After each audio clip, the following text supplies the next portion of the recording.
Salute, salute, salute. What's happening, man?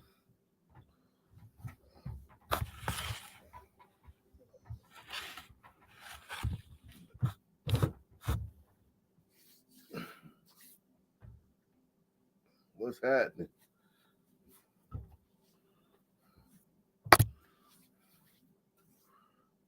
What's happening? Blue Boston Terrier. What's up in 8 ways, man? AKA Ricky Henderson, man. Getting the ball rolling, man.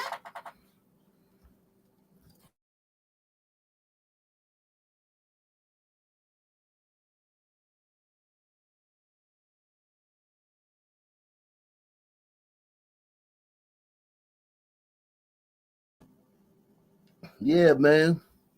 What do y'all think about the new single, man? What do y'all think about the new single, man? What do you guys think about it?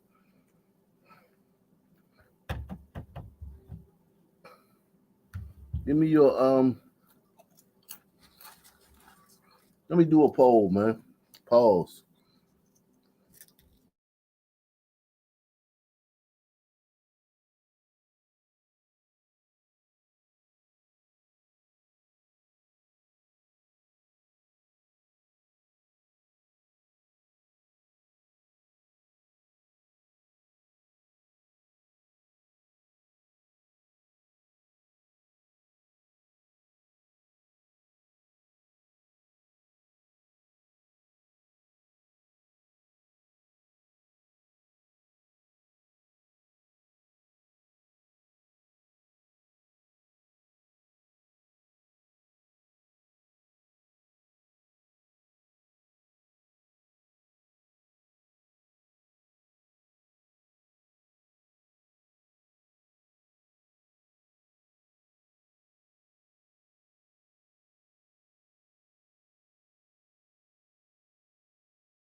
Who said I'm 90% country, so I'm biased. No, that's not me singing. That is so not me singing on this song. I wrote it and I executive produced it, man.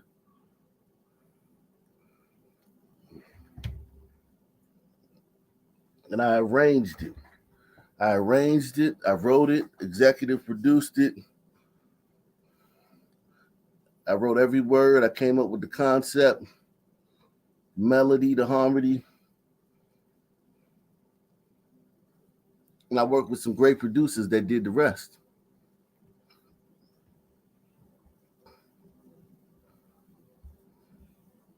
No, that is not me singing on there, man. Hells to the no. Hells to the no. That's not me singing on there. That's a guy.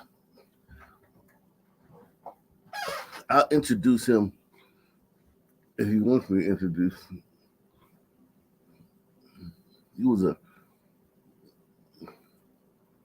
guy who sang on this song is I like a hot son.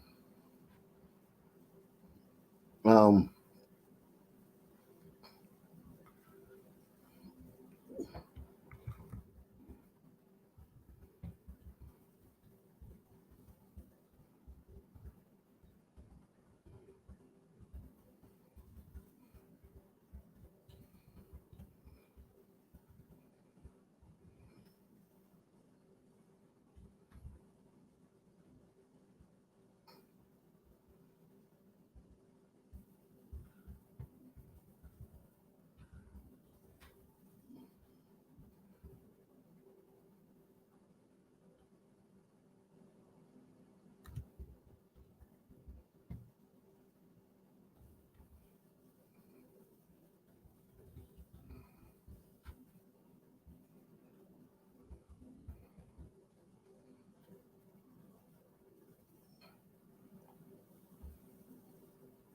all right, I put the link.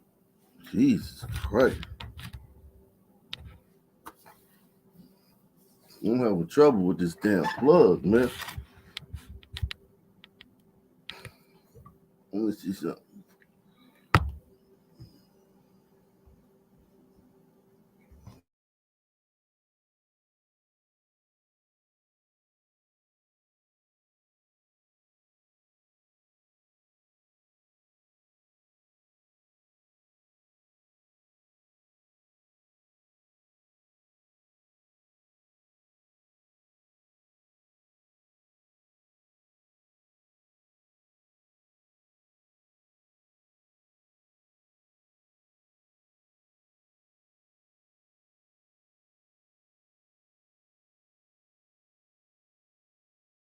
Nah, I don't record in this basement.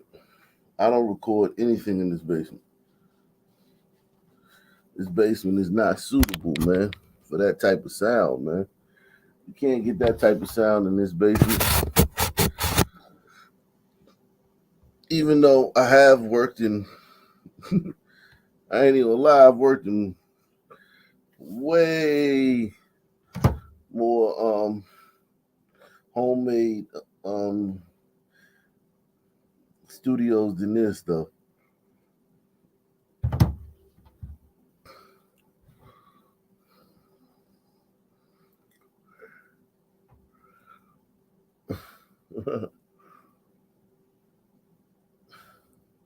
Yeah, but so we got okay. Yeah, make sure you take the poll, man. Listen to the song too. The song is in the pinned comment on the chat above the chat. The song is in the pinned comment above the chat, so you can go listen to the song um and come back. I'm giving people a little time to go check out the song.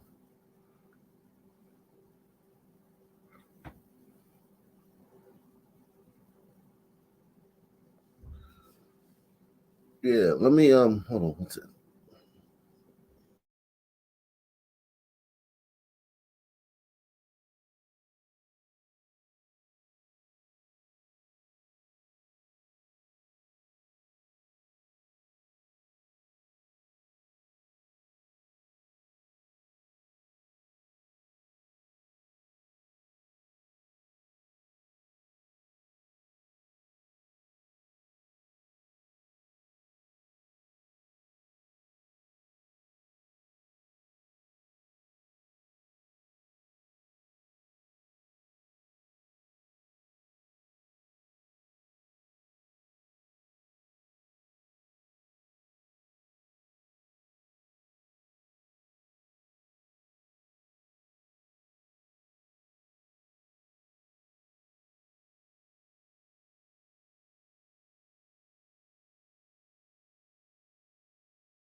All righty. Oh,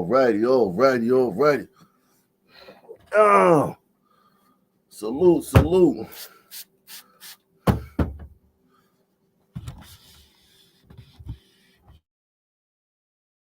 Salute. Oh, Tom Sizemore died? Oh, wow. I didn't know that. Or did he? I don't know.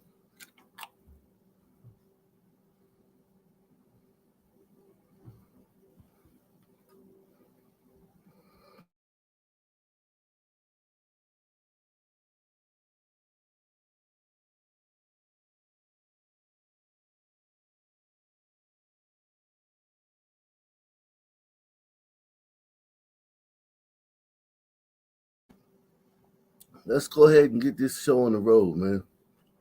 Um,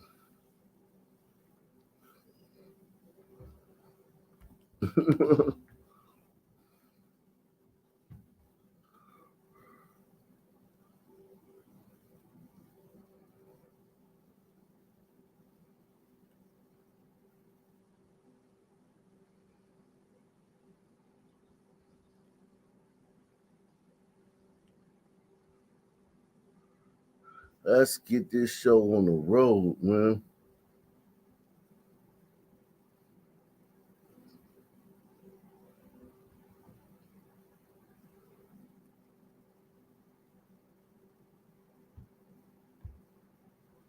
Mm. Let me drop the link, man.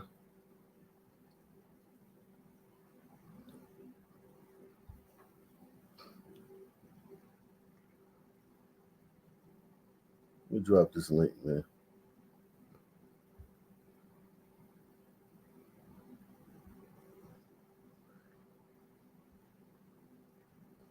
Let me drop this link, man.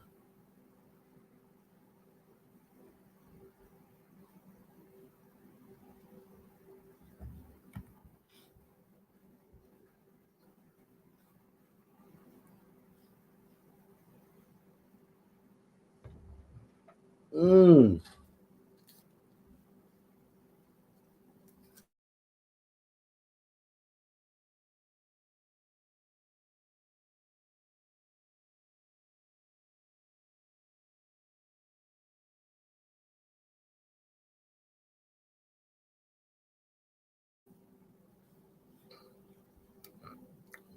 Let's see if Rumble is live, man. Rumble should be live, man. Yeah, salute to everybody watching on Rumble, man. Salute to everybody watching over on Rumble, man. Mm. Wow.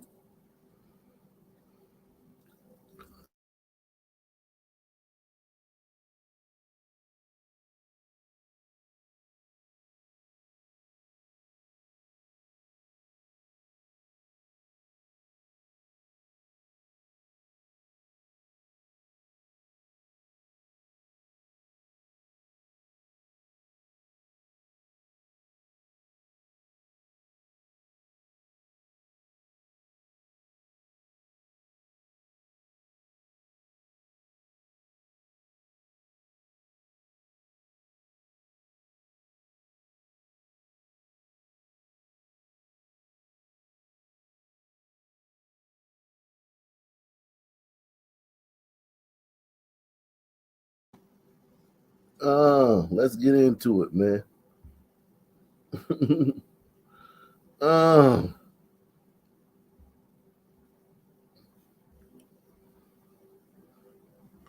let's meet our Dallas mayor first, man. Let's meet our Dallas mayor. Dallas Mayor Eric Johnson today announced some new initiatives to prevent a spike in violent crime this summer and to help you and your family stay safe. Jack Fink spoke with the mayor about that new plan and a business owner who's actually been impacted by crime. I love development. I'm a Dallas guy. Pete Zotos has owned St. Pete's Dancing Marlin for nearly 30 years in the heart of the Deep Ellum Entertainment District. He says he had to change their operating hours after a shooting several blocks away around 2 a.m. back in May left 2 people dead and 3 others hurt. It's bad news, and ever since that happened, we started closing up early on the weekends. So does that hurt business? Oh yeah. When it comes to keeping our residents safe, we can never, ever become complacent. This week, Mayor Eric Johnson announced new public safety initiatives to keep violent crime down. They come as the city's violent crime rate has dropped by more than 2% so far this year. Wow, the violent crime is down a whopping 2%. The violent crime is down a whopping 2%, man. I think this guy deserves a raise, man. 2%. That mean like violent crime down 2%, man. This is the Sunman effect, man. This is the Sunman effect, man. This is the Sunman effect, man. Straight up. This is the Sunman effect on full display. You gotta celebrate shit like this, man. You gotta celebrate this, man. You gotta celebrate this.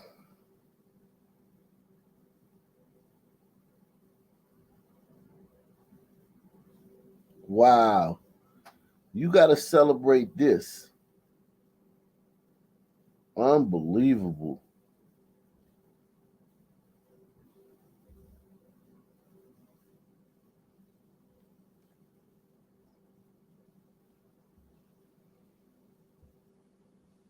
Wow.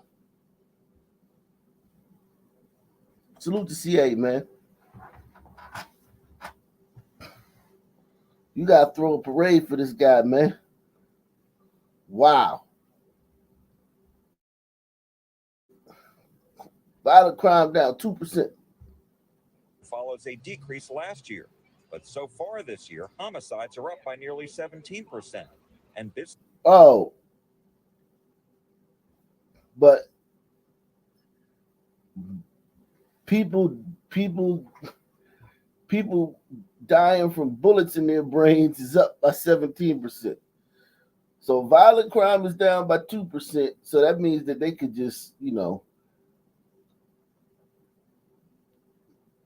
reclassify a bunch of shit like home invasions, robberies, carjackings. Well, it technically wasn't a carjacking because the guy was going to his car. He wasn't in his car. He was walking to his car when they clocked him upside his head.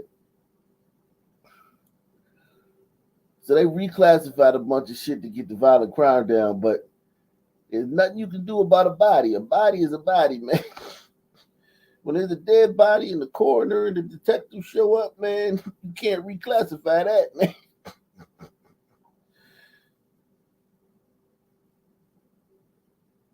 So murder's up 17%, even though violent crime's down 2%. 17%. And business robberies are also up so far this year by more than 16%. Among the mayor's initiatives, he wants the city to get more aggressive against property owners who create public safety problems. The mayor says he wants to use existing state laws that allow the city to fix up rundown properties itself instead of taking property owners to court. Yeah, these things take time, and we don't have time. I'm trying to make sure that our neighborhoods are safe right now for the people who live in this city right now. And Dallas PD has stepped up its presence in Deep Ellum and worked with businesses here to reduce crime. The mayor also wants to work with the state to target problem bars before they become crime problems. And with respect to these nightlife areas like Deep Ellum, that's what this new initiative that I've proposed about going after people's liquor licenses is about. So he's gonna punish the business owners. Salute to my man Doug G, man. He says, "Hi, Op. That's a tie-tapping new number. With all this country western, soon everyone will have to call you Tex." Yeah, man. Call me Tex, man.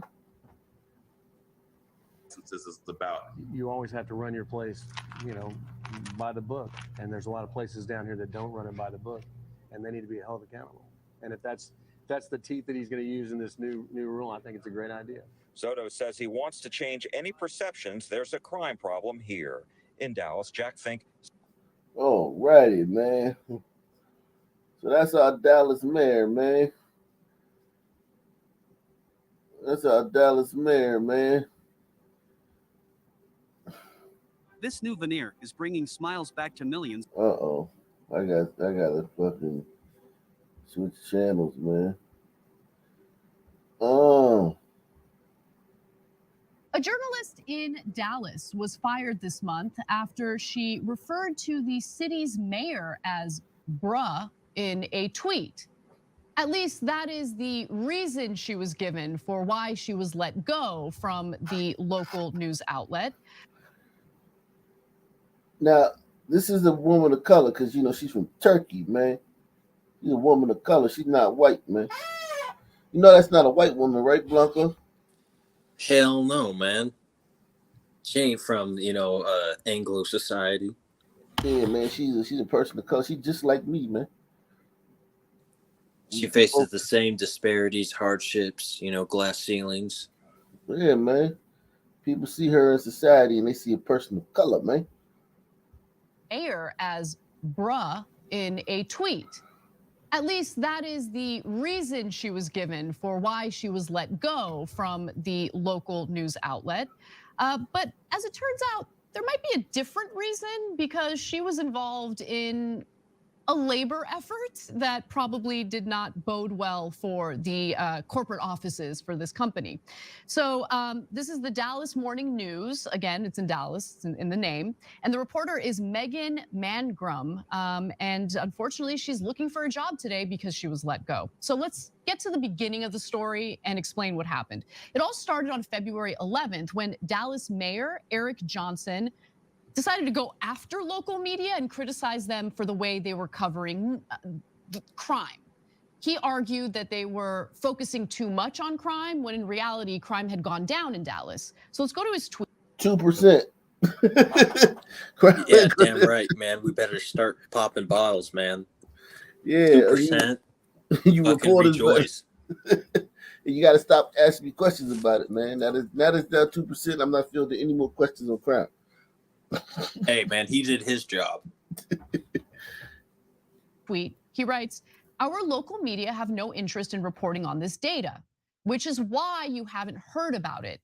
But you better believe if Dallas was leading the nation in violent crime increases, you'd be hearing about it daily. It's sad, really. Kudos to Dallas PD and our residents. And let's keep that up for a minute because I just want to note that New York, Los Angeles, we're not winning with them. Same with Chicago. I mean, it's all red because you see increases in murders, rapes, robberies, aggravated assault.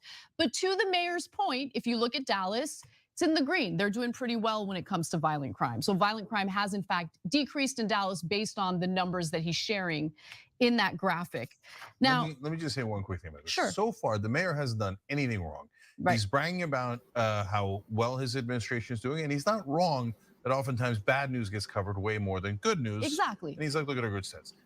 He's gonna lose this later, but so far so good.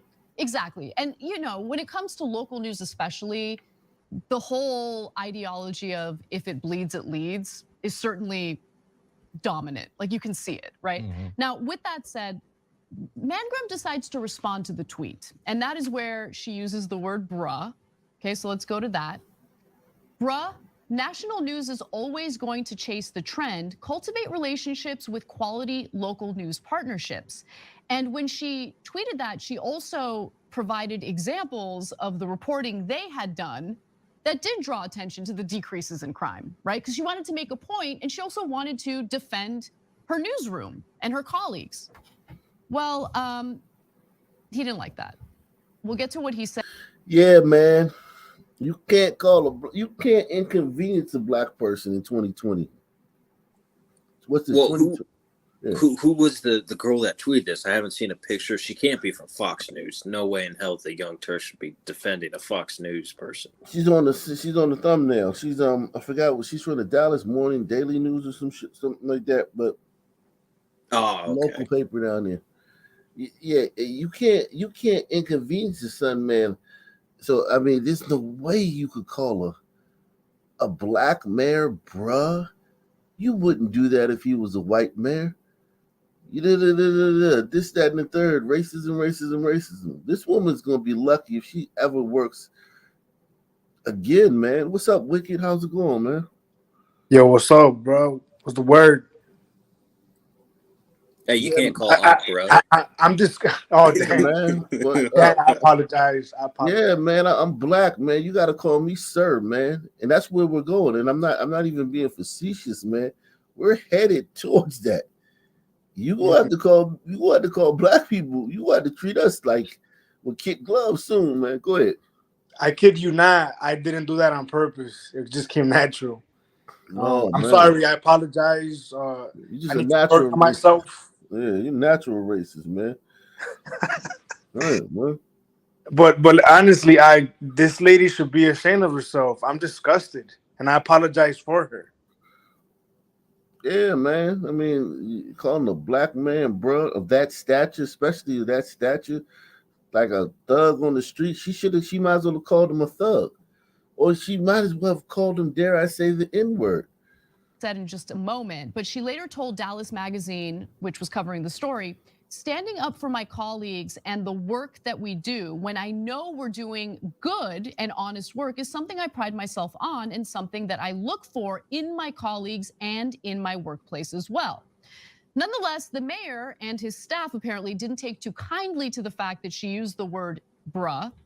And here is how he responded to her. Bruh, have we met? And then he also. Yeah, man, he's the mayor, man. Listen, this is a nakedly racist country. A white woman called the black mayor bruh and was summarily fired expeditiously. What a nakedly racist country. Also wrote, gotta love when folks let their inherent bias show. Oh. She's inherently biased, man. You know? He said, I get to be addressed as bruh by someone who writes for my daily local paper, whom I've never met. I get to be addressed as bruh by someone who writes for my daily local paper, whom I've never met. That's where he lost me. Yeah, so her response was perfectly fine.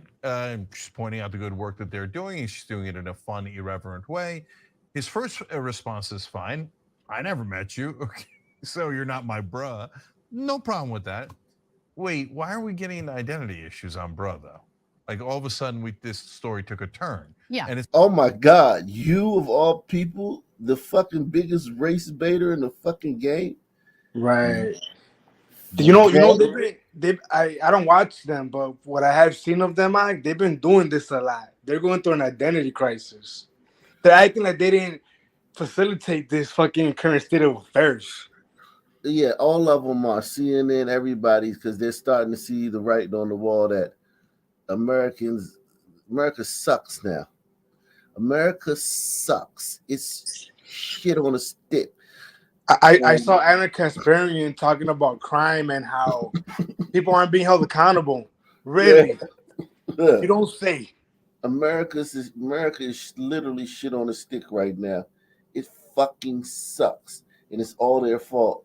So yeah, they're gonna fucking turn around, do about face, and they're gonna act like they were always against this shit. And they're gonna fucking. This is how fucking limp dick conservatives are. I promise you. When the pendulum swings the other way towards, fiscal conservatism, closing the border, tough on crime, end of all the woke bullshit, getting rid of fucking drag queen story. When it swings back that way, the fucking liberals and the wokesters are going to outmaneuver the conservatives and put themselves on the vanguard of that. I promise you they are. I promise you are. I promise you. They're way more crafty. Like, this guy's way more crafty than, say, Tucker Carlson. You know what I'm saying? This guy will fucking cut your balls off. This guy will fucking put something in your drink and shit. This guy's a fucking, he's a dirt bag. Tucker Carlson's like, everything's right. I mean, I will have more high ground. This guy will fucking cut your tires and shit and fucking have a drink with you in the bar and shit. You go like, hey man, somebody cut my tires. You're like, oh, for real? He'll steal something from you and help you look for it. Conservatives can't fucking hang with these people. These people are when the shit switches the other way, they're gonna be in the front of it acting like it was their idea the whole time. I promise you. It's going to take a couple more disastrous turns in a second, but bruh is not 1% racial. Let me be upfront about my bias, because I have a bias when it comes to this specific story, actually. For people who watch the show regularly, you'll probably notice that I use the word homeboy a lot, and I use it in reference to politicians of every background imaginable. I've used it in response to Biden. I've used it in response to a bunch of different people, right? The one time I used it in regard to someone in a story we were doing who is Black, I got a tweet about how I'm racist for using the word homeboy. But to be fair to that person, they might not have ever seen you use homeboy in all the other contexts. But when was homeboy specifically a word used in reference to Black? If Trump had called a Black person homeboy, remember when Phil Jackson said something about LeBron James's posse? Who remembers that? LeBron James's posse. Who said that? Phil Jackson. He said something about LeBron James and his posse, and that was like a big story. They wanted to cancel Phil Jackson, the old coach for the Chicago Bulls. He just, I could only imagine with LeBron's reaction. He was probably very somber. Oh my God, it was the biggest thing. It was like, oh my God, the sky's falling. How could Phil Jackson refer to LeBron's crew as his posse? It was huge. I could already see his very sad face as he being interviewed after a game. Like the oh my God. It was the end of the fucking world, man. When he said that shit, man. It was, the sky was literally falling because he wouldn't use that type of term. That's a dog whistle.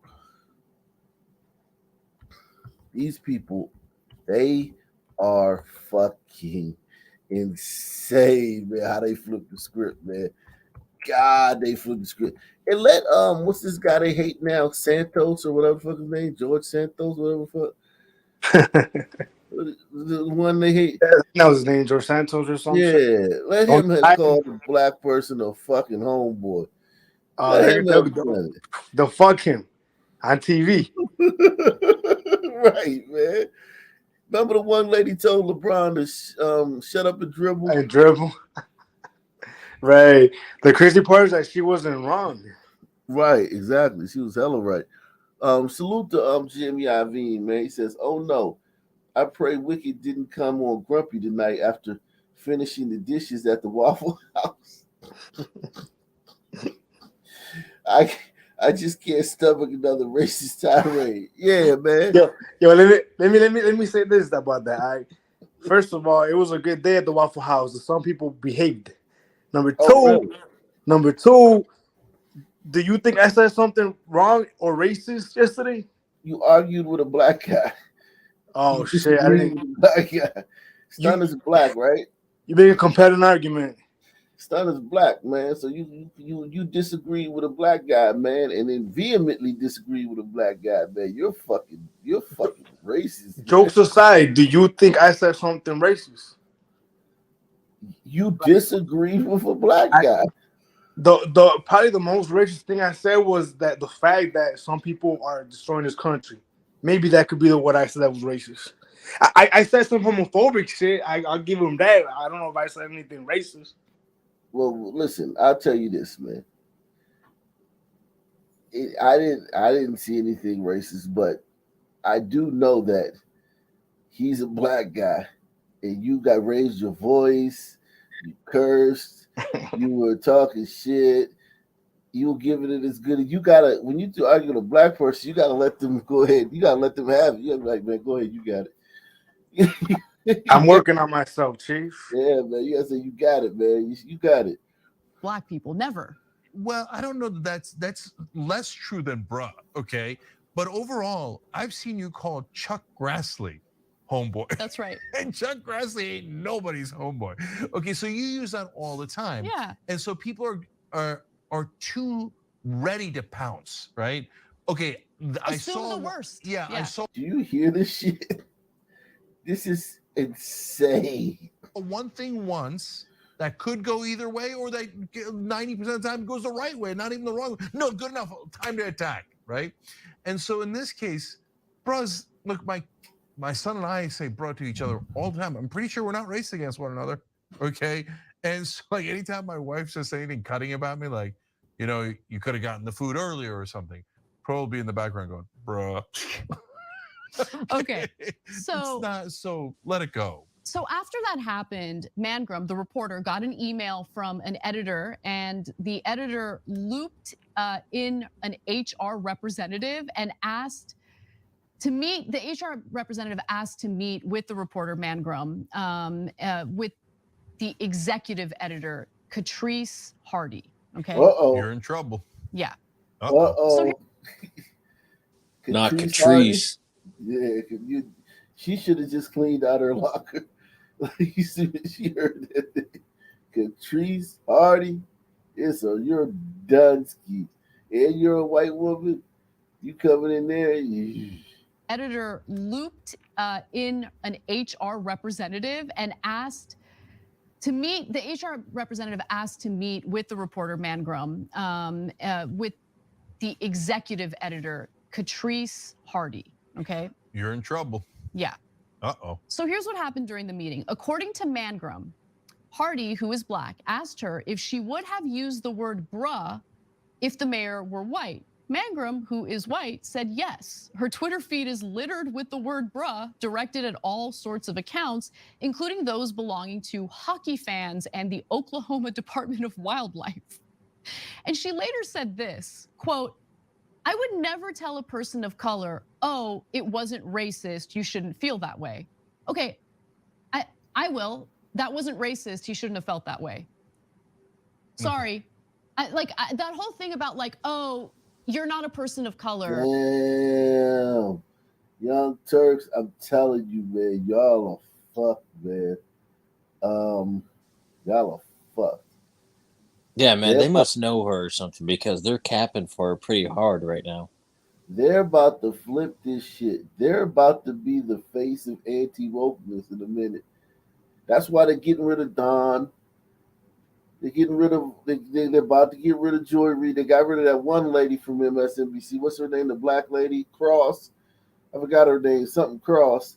She was super duper woke. Yeah, she was wild with it too. Tiffany Cross, yeah, they got rid of her. They got rid of Dawn.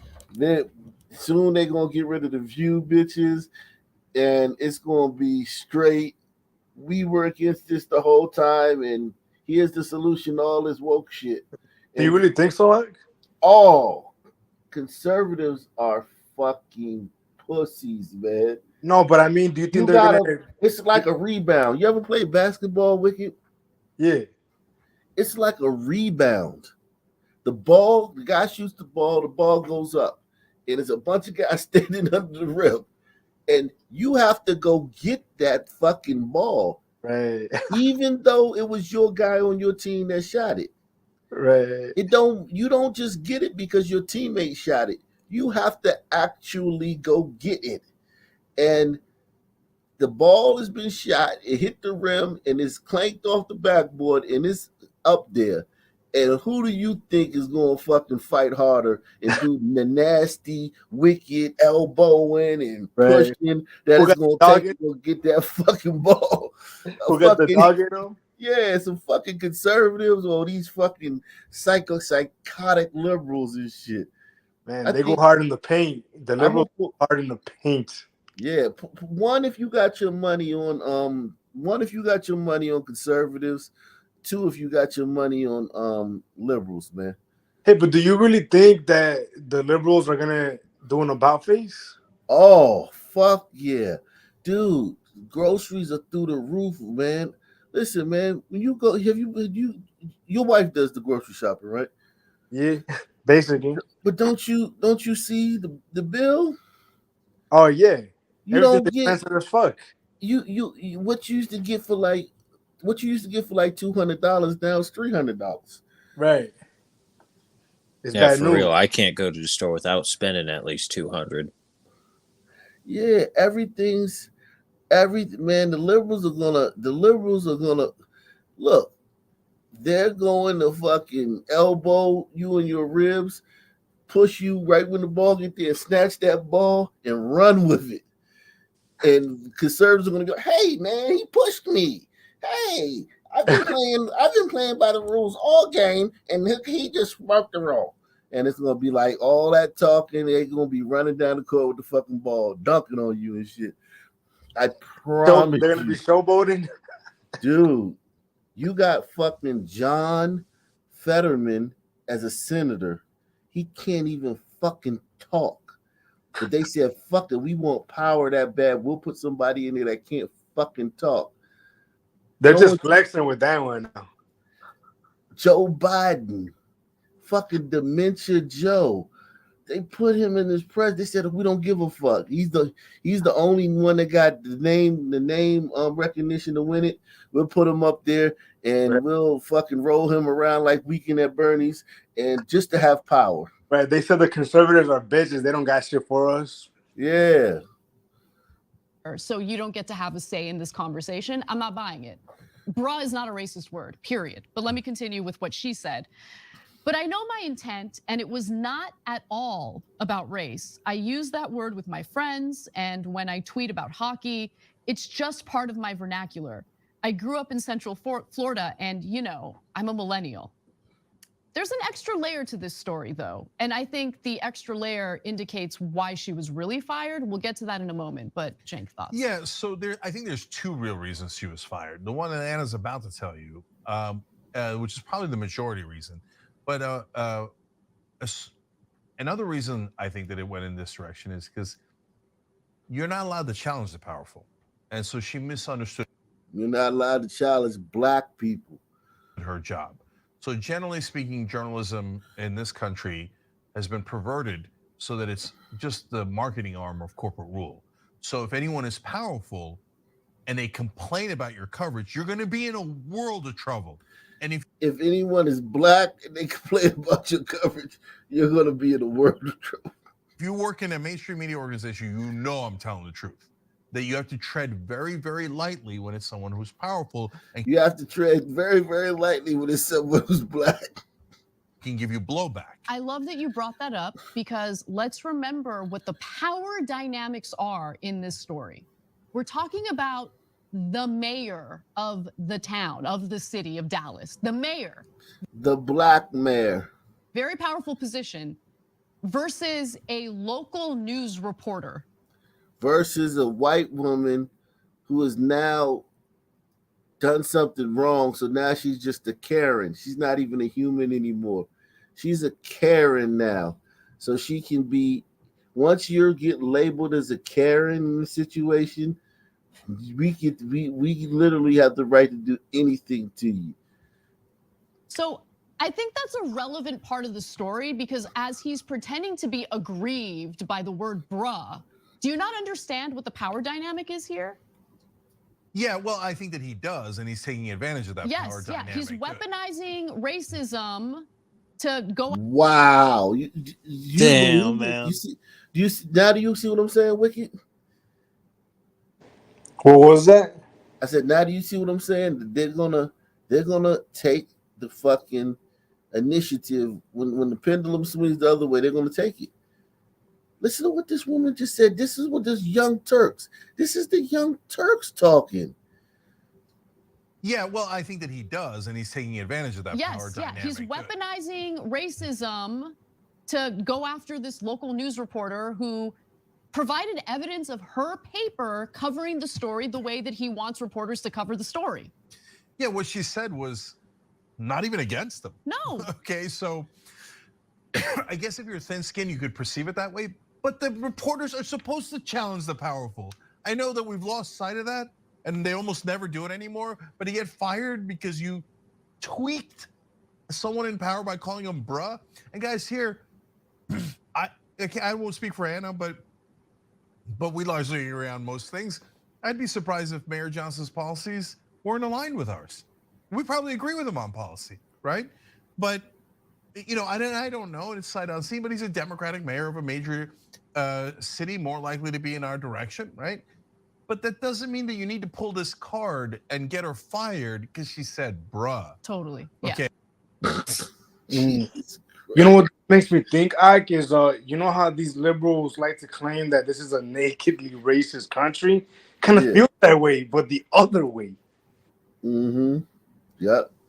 It does feel that way. Feel like that. Yeah. That power dynamic. Did they completely forget about how people talk shit about the presidents all the damn time? Yeah. It's crazy, man. It is crazy, man. The fact that they were to get her fired is fucking horrendous. Yeah, I mean she's done. It's already happened. Let's go down to Jackson, man, for a minute, man. To Africa? Yeah. Oh shit. Well, let me say this. I think that the individuals that are working on many of these bills that focus on the operations of the city of Jackson are well intentioned. I think in many instances they're frustrated. Look, Jackson is the murder capital of the world, and that is not a title.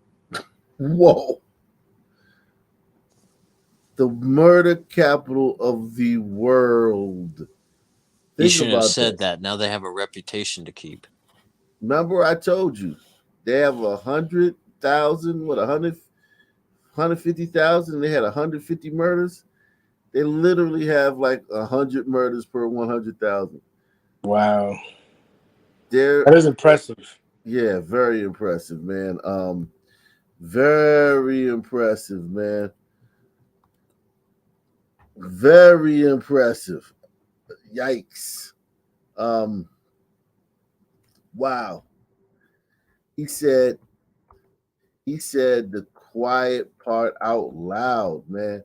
I mean, he said the what do they say? How does this thing go? He said the sheep's out of the bag. Something like that. But he said, wow. Right. Yo, Ike, if I was a rapper from there, I'd use this in a song. Yeah, I mean, if you think about it, man, I mean, hey, man, why not, man? I mean, this would be the introduction to my fucking song. Yeah, the intro to your album intro, man. No bullshit, man. Man, that's a great idea, man. You know what, man? That's a fucking great idea, man.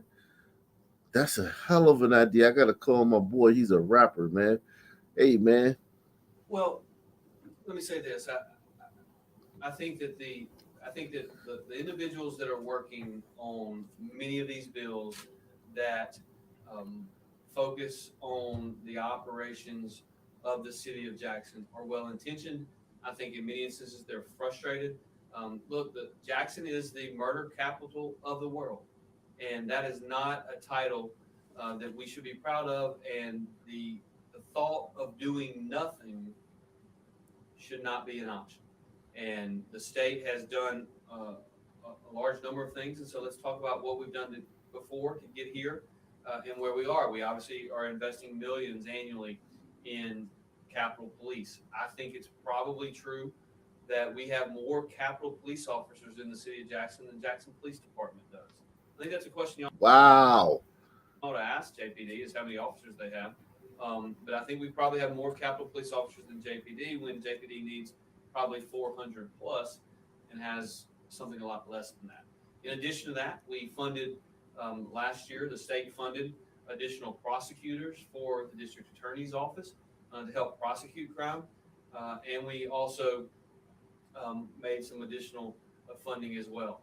What I would say about the specific bill that you mentioned, I forget the number with respect to House Bill 1020. Yeah, what I would say about House Bill 1020 is, as is often the case through the legislative process, the initial proposal that was proposed, again, well-intentioned, has changed significantly from the time that it was dropped to the time that it passed committee to the time that it passed the full House. And we are working closely with the leaders in the legislature on that particular bill to hopefully get it to a point where it accomplishes our goal of continuing to help provide safety and security to the people of Jackson, while at the same time meeting constitutional muster and otherwise. And so, again, that's a bill that has been improved again throughout the process. Jesus Christ, you fucking gliders, man. Shit. Whoever runs against him next time is gonna win. So they have they're having some issues down there in Jackson. As you can tell. And we're gonna get into all of it. But I just wanna slow walk it, man. I wanna slow walk it. Wait, who was the glider? He's the mayor. Oh We my are in the middle of God. Black History Month, and starting tonight and going forward on this show, we want to introduce you to some of the states of our disunion. States where Americans are struggling to exercise their right to vote, to make their way out of poverty, and to live free of government control of their wombs. We will cover the states facing the hardest struggles for democracy, the ones banning books and curtailing the right to choose and passing draconian anti-trans. Everything she talked about that she made seem so fucking bad that they're trying to stop is literally witchcraft. It's literally Satanism that these people are practicing. The What's wrong books with they're that? reading, the books that they have in these schools, the fucking shit they have in these books, man. Listen, man, I'd have loved to have that when I was a kid, man. Man, they got fucking books where they fucking talking about sex and all types of shit in the school. For elementary school kids, man, we would have loved that shit, man. We would have fucking been giggling and shit and laughing, and the word would have spread. Hey, there's a book in the library, man. Turn the page, such and such.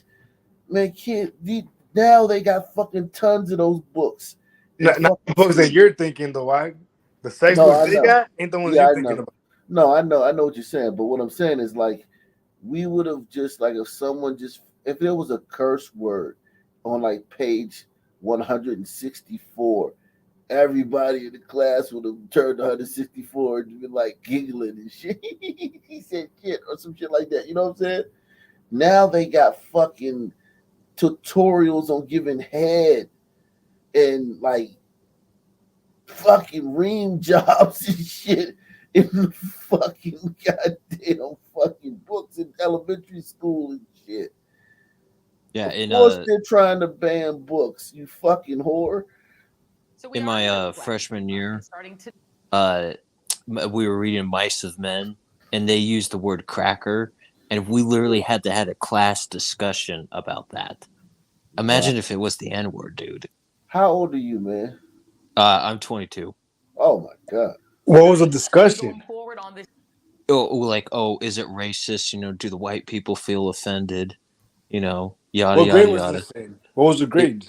It was I think it was freshman year. And what was the outcome of that? Well, we're literally all Hispanic and white. No one really gave a shit. Literally, it was like, are we really talking about this? It was That's literally like a hilarious. 2-minute discussion. That is hilarious. Yeah. If it had been some people, man, these people would have gotten fired. There'd have been protests. Fucking national media would have descended on your school. Yeah, and to go back to the sex thing, Starting tonight. we were the last class to only get straight sex in sex ed class. Like literally the next year they had to include same sex. Butt bongo. So when they show the Wow. graph, the split, like you know how they show the body, the split body and shit. They show like butt bongoing and goddamn butt piracy and shit. Man. Yeah, man. That shit is crazy, man. You got out of there just in time, man. Hey, I was the last great class. Yeah, Damn. man. That's crazy. Judy Martinez, what's up? Hello? Yeah, who are you, Judy? Hi, I've been on here. I've been watching you for quite some time. I don't really know how to like use this stuff like really well. But he mentioned the book thing really quick, and I just wanted to go back to that. I'm 26, and I remember reading To Kill a Mockingbird, and in my section I had to say the N-word, hard R, and I completely forgot about that one too. Yeah, I just grazed that like through that like it was nothing. I didn't even I just went right by it, and there was only like I think one black kid in my class, and like not like everyone just like passed by it like nothing happened. But I think if it would have happened, probably nowadays, I don't even think they're reading that book anymore. And How old are you? I'm 26. I graduated in 2015. Wow, we got some young people in here today. Best, I see that. Damn. Man. The young crew tonight. Yeah, you That's guys, what's up. kids, man. But yeah, stay tuned, man. All right. So we are in the middle of Black History Month, and starting tonight and going forward on this show, we want to introduce you to some of the states of our disunion. States where Americans are struggling to exercise their right to vote, to make their way out of poverty, and to live free of government control of their wombs. We will cover the states facing the hardest struggles for democracy, the ones banning books and curtailing the right to choose and passing draconian anti-trans laws. But we'll also show you some of the states that are winning, where our democracy is working. But tonight we want to start with a state that unfortunately is still stuck in its white supremacist past, Mississippi, where a white Mississippi is stuck in its white supremacist past. Supermajority in the heavily gerrymandered state house voted to create an entirely separate court system and expanded police force within the city of Jackson, the blackest. Yeah, they're gonna start their own court system. They're gonna bring in prosecutors to prosecute the crimes that Jackson can't handle. They're gonna bring in the police force to police the people, the streets that Jackson can't handle. Hey, can you turn the volume? That's what they're gonna do. Yes. City in America that would be appointed completely by white state officials. That means that the voters of Jackson, which is 80% black, do not get to elect the judges or prosecutors in this separate district. And because if they did, they would elect a bunch of soft ass, fucking super liberal, candy ass judges that let criminals go and fucking make the streets fucking unsafe for fucking children and old people. Like they've been doing. They took it. This is the right thing to do. Take the power out of the black people's hands. That's what you have to do. I'm in favor of this. Hit 1 if you're in favor of this. Hit 2 if you're not. If you're in favor of Mississippi, just saying, all right, look, some people, your water's terrible. Your roads are full of potholes. You're crime infested. Nothing in the town works properly. We'll take it from here, son, people. But you still get to like be the mayor and city council and prance around like you're the ones doing shit. But we'll be the ones fucking pulling the puppet strings. You still get handouts. It's okay. Yeah.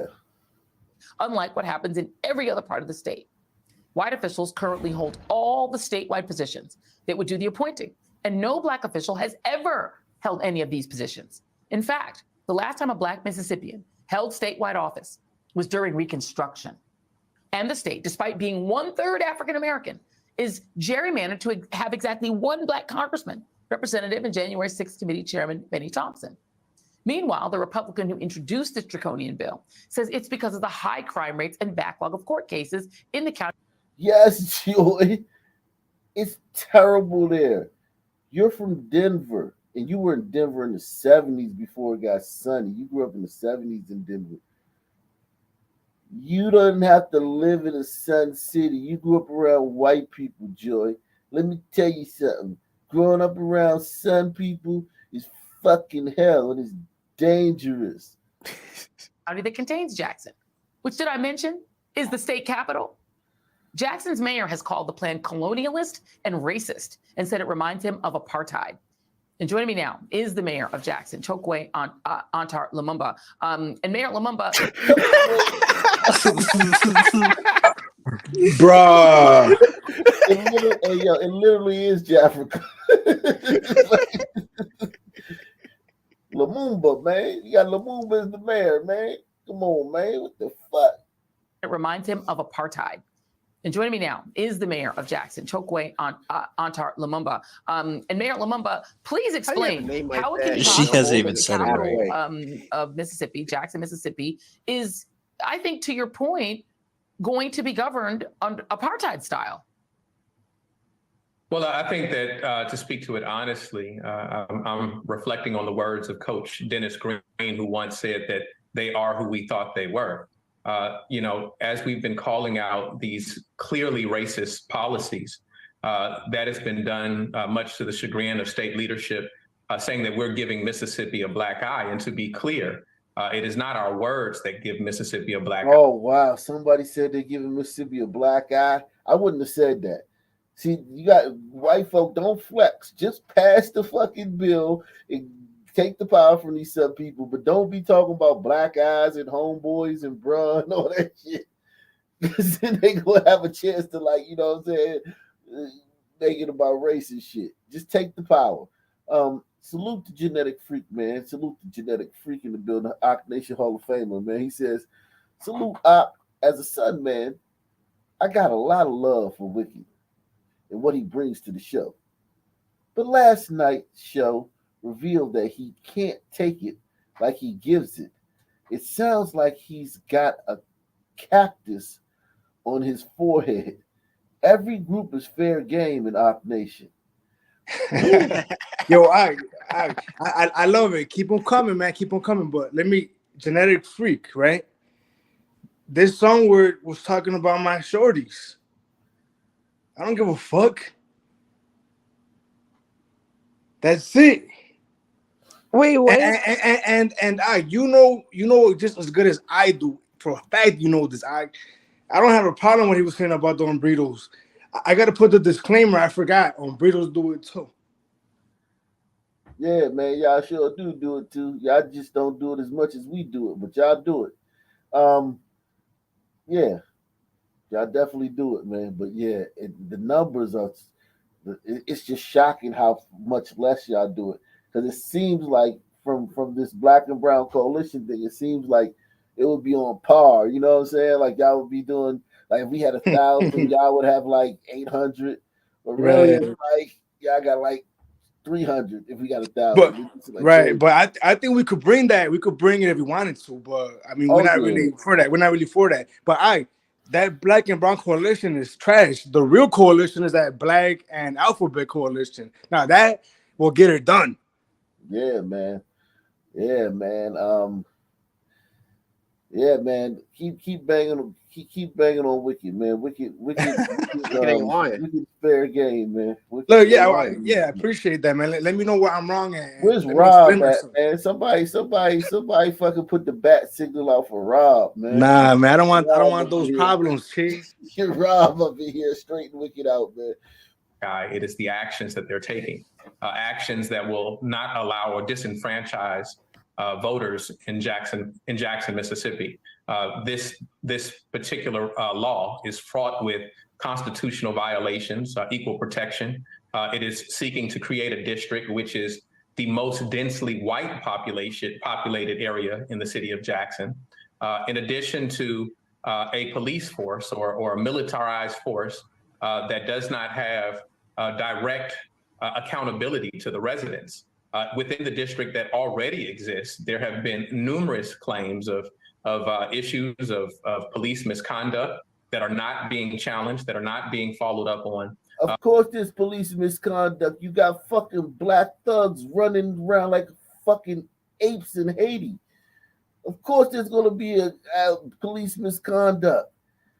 Because anything other than fucking putting the handcuffs on gently, those little furry handcuffs, you know, those furry handcuffs that you get at the sex store and shit. The kinky cuffs. Yeah, kinky cuffs.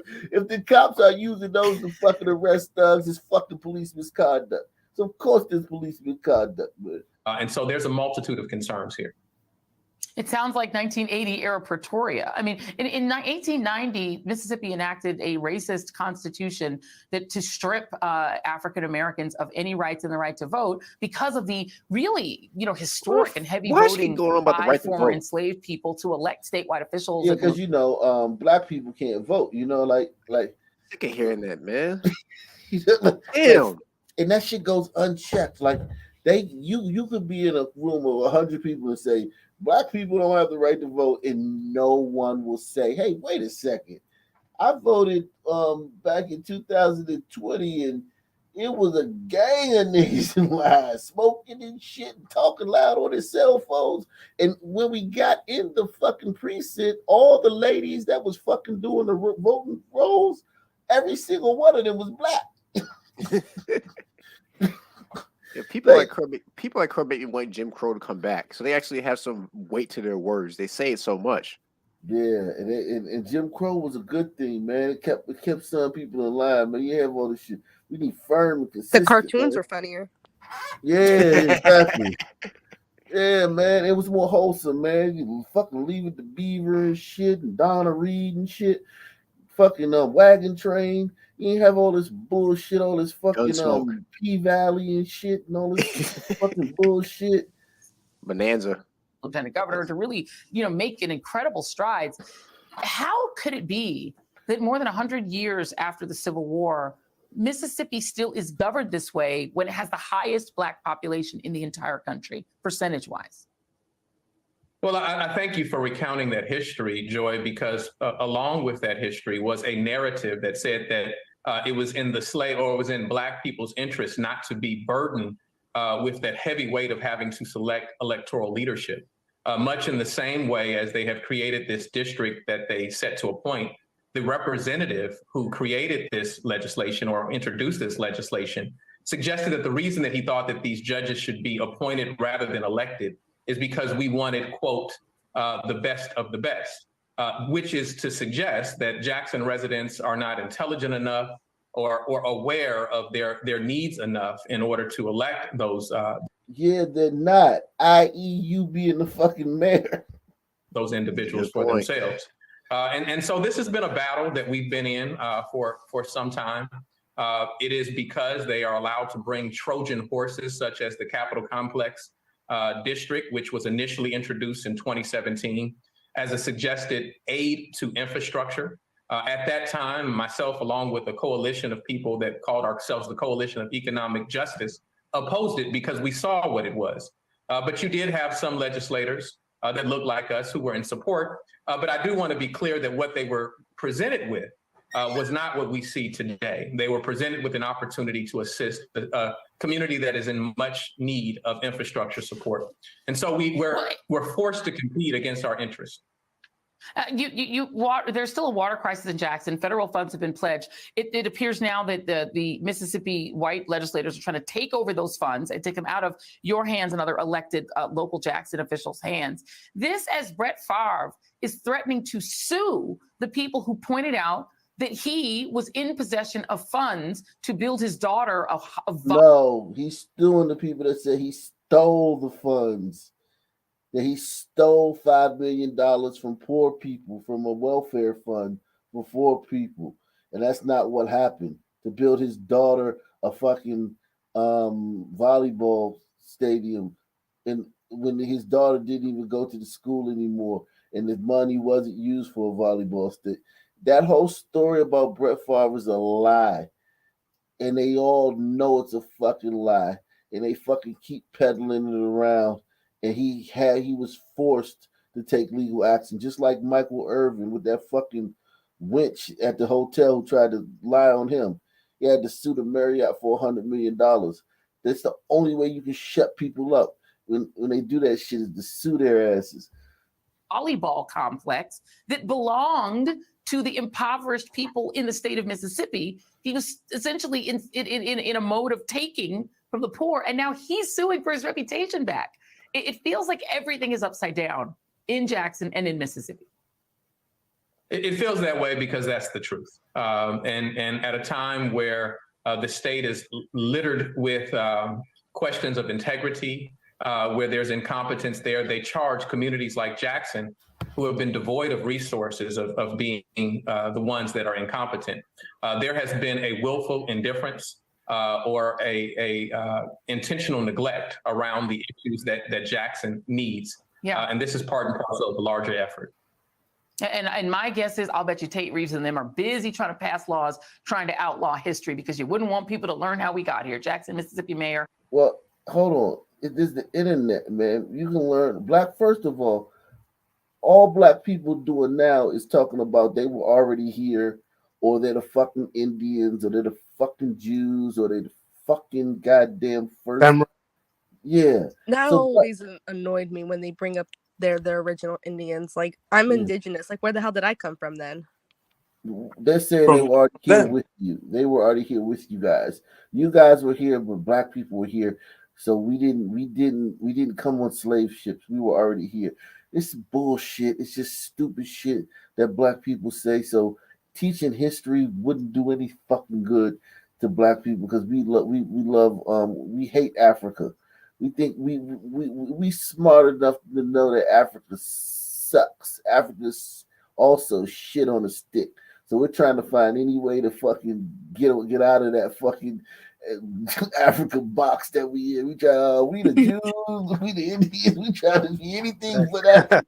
Can you imagine what the Gliders would have done with Africa if they had it completely? Oh man, if the Gliders had Africa, it would literally be Wakanda, man. It would be White Conda. It would make Wakanda look fucking weak, right? Yeah, man, exactly. Thank you very much. All right, so they're taking the power. They're selecting the judges and the prosecutors. They're not letting those Black people down there do it. They're bringing in their own fucking police force. They're not letting those Black people down there police themselves, even though those police are still going to be on the street. But the police, it's going to be two police forces working simultaneously, and you know which one is going to have jurisdiction. And listen, man. If you're wondering why it's like that, man. If you're wondering why it's like that, man, listen. Check this out, man.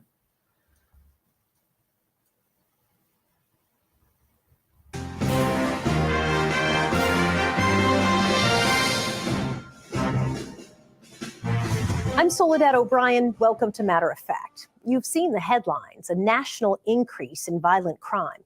They grab our attention, but often fail to provide a clear picture of exactly what's happening. Last year, Jackson, Mississippi recorded 155 murders, almost all involved guns. It's easy to label a place for its problems. Jackson's population is about 150,000. The city's 82% Black. It has a poverty rate of 25% and the highest per capita murder rate in the country. But the people there know it goes beyond statistics. It's about the immense challenges for a town. Our correspondent, Jessica Gomez, traveled to Jackson to see how the police and the community are working on a solution. The late shift for 33-year-old Jackson Police Sergeant Christian Vance. I have a lot of young people, and I say young, I mean 16, 17, 18 years old, doing violent things on a regular basis. Hey, it's Vance again. We got an update on location? It didn't take long for the first call to come in. Shots fired. Dude, calm down, man. This time, a domestic dispute, something Sergeant Vance says has skyrocketed since the pandemic. So too have homicides, a record number of people killed in Jackson last year. Our job is to stop it before police are involved. Nearby, Ira Henry, also patrolling the streets, but with no badge. If you like the little guy who just shot the gun, That's why he ran down the street. He's part of the new nonprofit Operation Good. They're violence interrupters, many of whom have served time and turned their lives around. Now we already covered this one, but I wanted to show you again because this is one of the craziest fucking segments that we ever seen on this show. I mean, listen, man. Everybody in this city is black. There's nothing but blackness. And turned their lives around. Within minutes, here too, the sounds of gunfire. It would happen several more times that afternoon. Going to the scene, you had to go into the scene. So if the siren go off 3, 4, 5 minutes from now, we know somebody shot. Think about that. We've seen this one. Sorry. Yeah. Oh. These guys are going to the scene. Listen, man.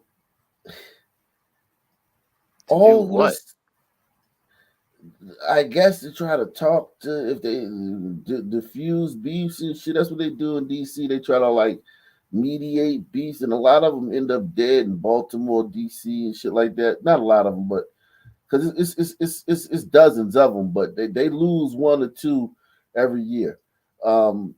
Get shot, but this is not nothing, right? Even though I think this doesn't work, this is not a solution.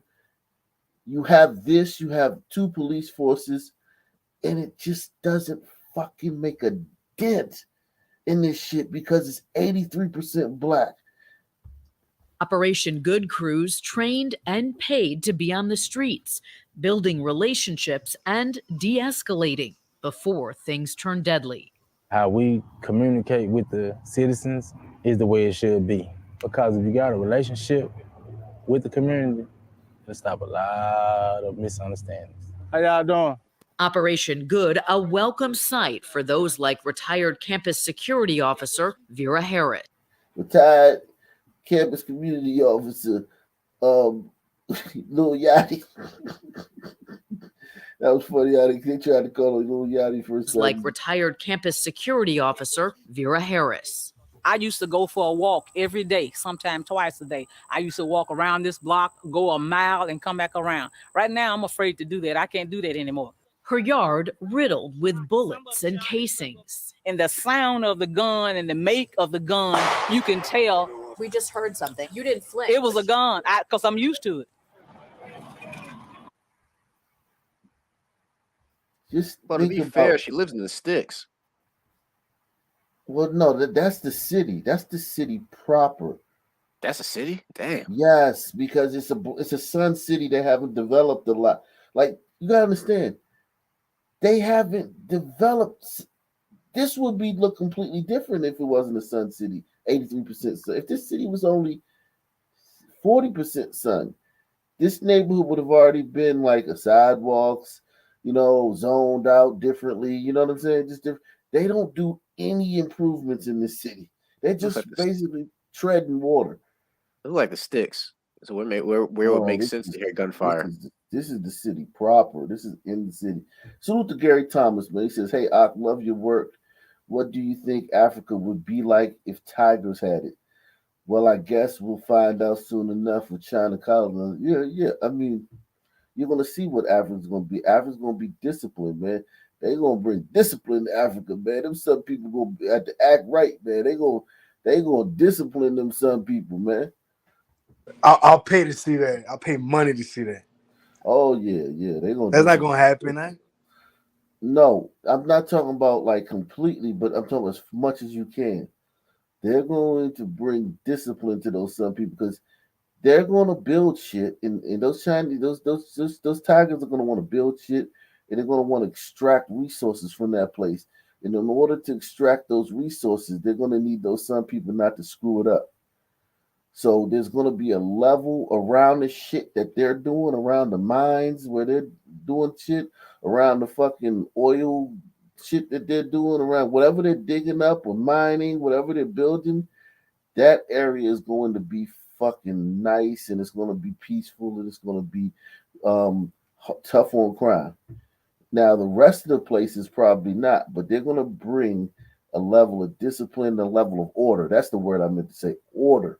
They're going to bring order to certain parts of Africa. We just heard something. You didn't flinch. It was a gun because I'm used to it. The city of Jackson, Mississippi's capital, and a place some say is in crisis. That headline, it doesn't tell the whole story about our city. Police Chief James Davis says the majority, more than 80% of last year's homicides, were not random, but interpersonal conflicts. Okay? 80% of the homicides are just fucking arguments. The pandemic widening the cracks in Jackson's fragile social foundation, where nearly a quarter of the population live in poverty, and mental illness and addiction often go untreated. There's a mental health crisis that it takes all hands on deck to address those needs in a broken community. The Jackson Police Department, like many around the country, is understaffed, short 88 officers in a department that should be more than 3. She gonna fix it. The dudes on the street are quaking in their boots, man. Little Cheryl Lee, little fucking goddamn TT. Yeah, TT is on the force now, man. It's a wrap, man, for Pookie, man. Leroy B says, El Salvador locked up everyone. Great success. Yeah, we covered that the other day, man. Salute Very impressive what he's doing over there. Yeah, salute to the president of El Salvador, man. Got those guys, and that's discipline. Those guys are disciplined, man. He could, he should harness that. Like, those guys are so disciplined. He should fucking do something with them. Like do something over there, man. Get them to build something. We need that The here. department that should be more I than think he should commingle and have fun with each other. You know, the Mara with the 18. Let them figure it out on their own. You know. Oh my God. 350 strong. So help me God. A push for virtual policing, the chief says, has been effective. Cameras where police can't be, but there aren't enough for the growing number of high crime neighborhoods. We can't just invest in law enforcement. We can't do that. We're not going to see the results we need. Rukia Lumumba runs the umbrella group for Operation Good and other community-based organizations. She says the city hasn't prioritized funding for neighborhood-led intervention efforts. If all we're doing on one end is locking up people and doing nothing on the other end to actually create a better way of living for folks, then we're failing. Lumumba says efforts like Operation Good are working. With private donations in its first 9 months, the group targeted a 45-block area.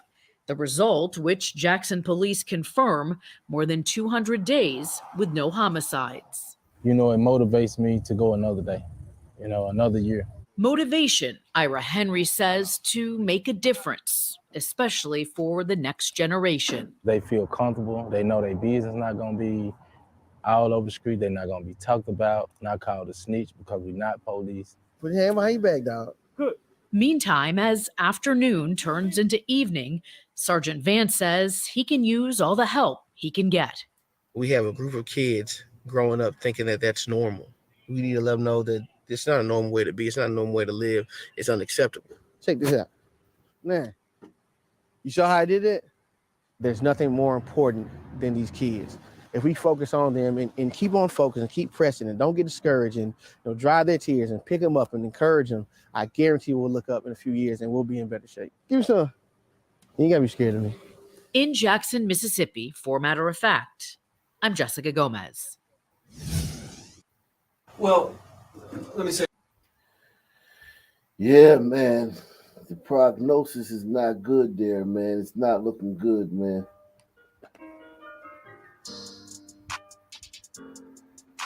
Tonight, we continue our series, Crime Without Punishment, where we take a closer look at the disturbing rise in unsolved murders in the U.S.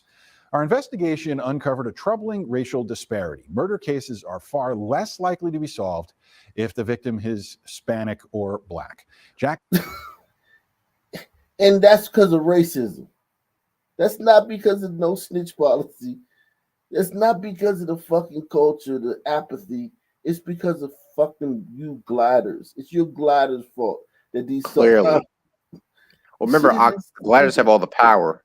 No matter Yeah. what economic level they're in, they have all the power and all the Exactly. responsibility. This is fucking insane. If I was a glider, I'd be pulling my hair out. I don't know how you gliders just take this shit, man. Where I don't we watch take a the closer look news. at the disturbing rise in unsolved murders in the U.S. Our investigation uncovered a troubling racial disparity. Murder cases are far less likely to be solved if the victim is Hispanic or Black. Jackson, Mississippi has experienced a spike in killings with more than 150 murders last year alone. About 4 in 10 of those killings remain unsolved. Jim Axelrod went to the capital of our neighboring state to see firsthand the toll these unsolved murders have on the relatives of those who've been killed. Everyone in this room who has had a member of their family murdered, raise your hand. When we started calling mothers who'd lost their children to murder in Jackson, Mississippi, word got around, and more than 30 people arrived for our interview. Put your hands up if you feel like you've had to investigate your own loved one's death. The pain in this room in Jackson was overwhelming, They didn't investigate my case. and more just kept. And then here's the thing: if they would have investigated it, and the son man would have got fucking jacked up by a fucking cop, she'd be protesting for that son. Well, man. who's running the city, you stupid bitches? It's a bunch of people who look like you. So where's the fucking problem? Well, now they're taking power. See, the white state is decided to just say, fuck this shit. These some people don't know how to run a city. We're going to send our own police force down there to work simultaneously with their police force. We're going to send our own prosecutors to prosecute the cases, and we're going to send our own judges to adjudicate the cases. They need to just move the capital of Mississippi to another city. Yeah, that would be That's the smartest. Let me be governor. I'll fucking fix this shit. We'll move the goddamn capital to Starkville or fucking Tupelo and let Jackson just turn into Wakanda. That would be easy. Yeah, that would be the easiest fix than trying to go in here and fix this city, because the city's 83%. But if it's the easiest fix, and more. If it's the easiest fix, that means that gliders wouldn't do it. Yeah, that's true. Was overwhelming, They didn't investigate my case. and more just kept coming, wanting their stories heard. Even the detective when I talked to him, they hung the phone up in my face. Willie Mack is himself a former homicide detective at the Jackson Police Department. Where the ambulance at? His daughter was shot to death in 2017. Hang on, how many years were you with Jackson PD? 24 years. You had 24 years in, and when you call the detective investigating your daughter's death, you don't get your calls returned? A detective who's got a caseload fucking out the fucking wazoo. I mean, this is the murder capital of the world, not just of a fucking America. The detectives there are fucking, man, salute to Deluxe 247, aka the real MVP, aka Cal Ripken, coming through once again. And salute to David too, coming through once again, man. Yeah, man, what the fuck? Turned? I don't get no call returned. To understand better the depth of their suffering, we sat down with 3 mothers from the group. My son, his name is Kenlon Thompson Jr. He was murdered April the 1st, 2021. Zachary Ryan Robinson. He was murdered on April 29th of 2014. Ryan, he was murdered November 26, 2020 on Thanksgiving, a day after my birthday. Margie Allen, Danita Williams, and Lucinda Wade Robinson are talking about their sons, all younger than 22, all gunned down in the city of Jackson, Mississippi. Population, 153,000. Has there been any arrest made in either of these 3 cases? No. Not one arrest? I was showed a picture of my baby on the side of the road. I was showed some information, and I was told to go solve my own crime. Go solve your own crime? And bring them the evidence, and I would take it to them. In Jackson, the capital of Mississippi, the numbers are stunning. 156 homicides last year, one of the highest per capita homicide rates in the entire country.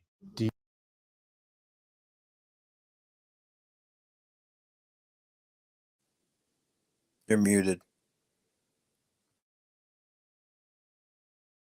They had 150,000 people in the city, and they had 156 murders.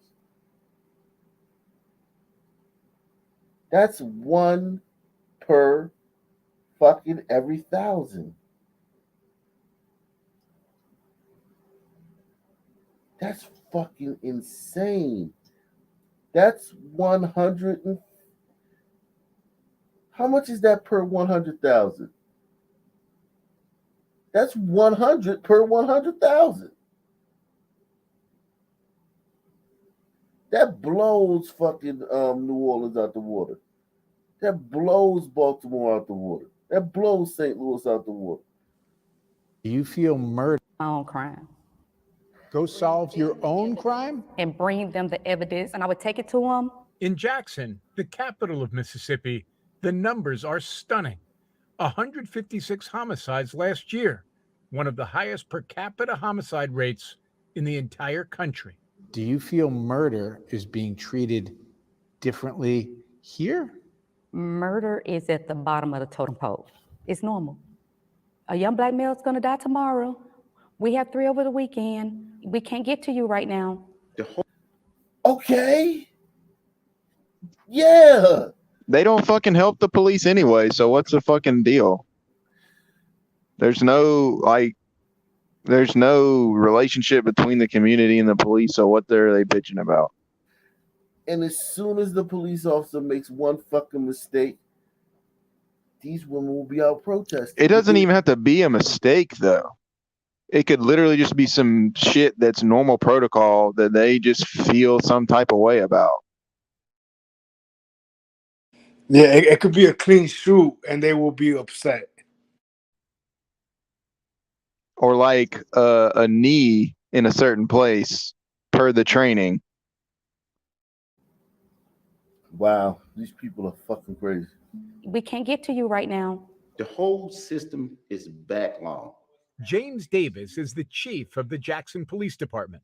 Does not solving homicide cases erode the trust the community has in the police department? Because we tell these citizens the truth.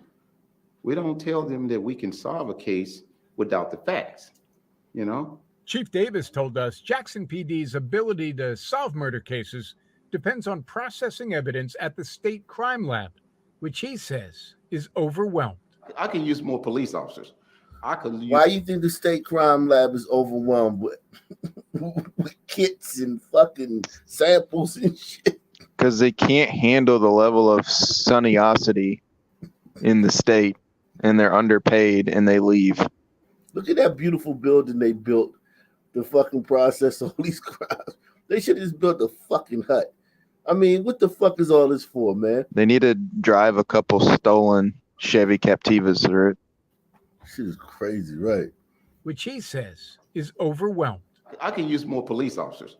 I could use more homicide detectives. But if the state is backed up, the court is backed up, we will still have the same problem by developing these cases that we're already doing.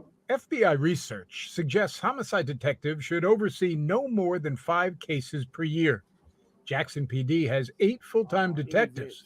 That's enough for 40 murder investigations. They have 8 detectives in Jackson. 8. 8. Are you fucking kidding me? And no more than 5 cases a year, so no more. How many times does 8 go into 153 or whatever it was? 156. Somebody do the math for us, man. I know 8 goes into 80 10 times. So I would say 20. 8 goes into 156 about 20 times. Yeah, it's about 19.8 something. Yeah. So they're supposed to not have more than 5 cases, and they each got fucking 20. And that's just the new ones from the year. That's not counting the cold ones from last year. Yeah, so they're sitting on like probably 5 to 10 times the caseload just for murders. And they can't bring in any new detectives because, of course, they're Sun City, so they don't have a tax base. So there's no money. And then the fucking white people in the state said, look, we're going to take over this shit. And I'm sure those gliders are going to bring a bunch of detectives down there with them to fucking straighten this shit out. So there you go, moms. The gliders are taking the shit over, and they're going to fucking bring a bunch of detectives to help solve these cases. Per year. Jack Research suggests homicide detectives should oversee no more than 5 cases per year. Jackson PD has 8 full-time detectives. That's enough for 40 murder investigations. Last year alone, they had nearly 4 times that number. I don't think any police department in the nation can say that they got enough resources. Jackson homicide detective Sergeant Kevin Nash works in an office where each desk is piled high with files. He knows that means victims' relatives aren't going to like the pace of solving their loved one's murder. Sergeant Nash, I talked to him and he said, well, you know, a lot of y'all come down here and act like y'all children are perfect. I said, no. That's what you get when you got a sunny police force. I say, bitch, get the fuck out of my office.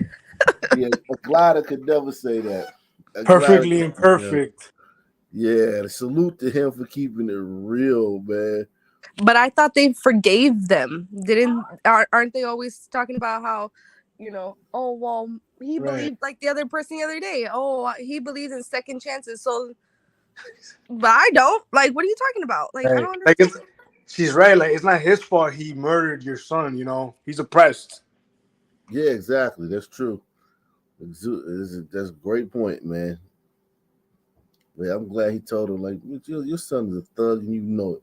He's probably got a Confederate flag in his office. Their loved one's murder. Sergeant Nash, I talked to him and he said, well, you know, a lot of y'all come down here and act like y'all children are perfect. I said, no. I said, first of all, I'm not acting like my child is perfect, but my child did not deserve to be killed in the street. But Sergeant Nash says he and his colleagues are doing the best they can. I'll be honest with you.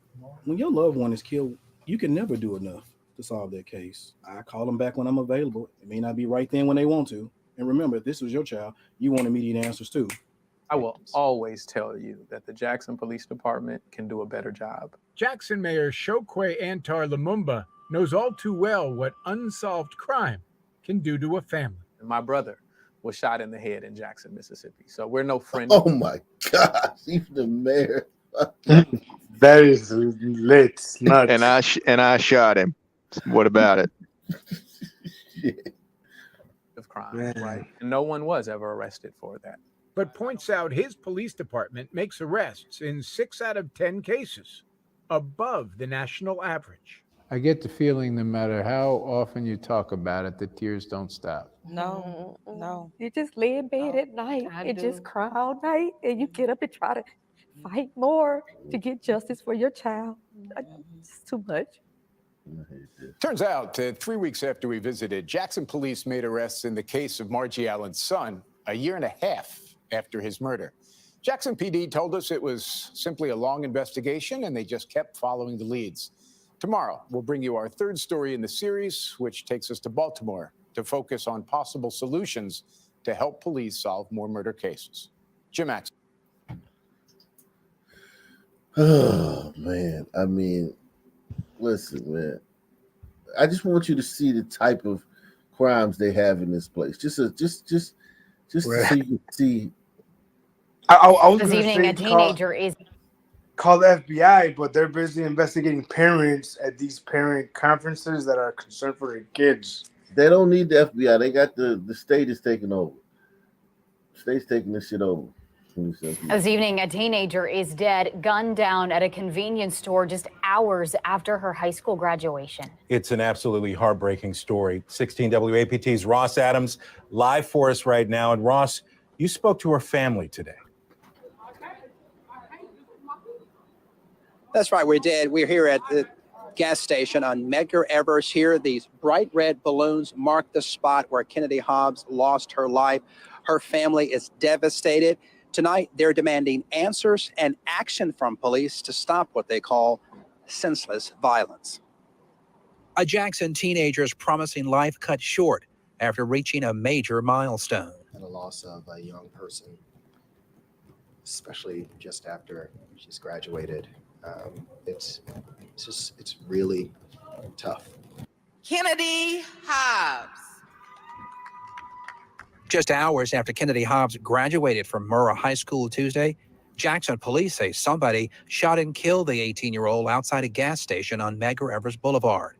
According to social media posts, Hobbs was heading to her graduation party when she lost her life. My heart goes out to her immediate family, to her mom, to her family, to her friends, her fellow graduates. She had a bright future, had already started her own business as a young lady, and graduated with honors. William Edwards is Hobbs' uncle. He says her dad drove 2.5 hours to watch her graduate. We celebrated that both our kids graduated yesterday from Murrah. Edwards says the family is devastated.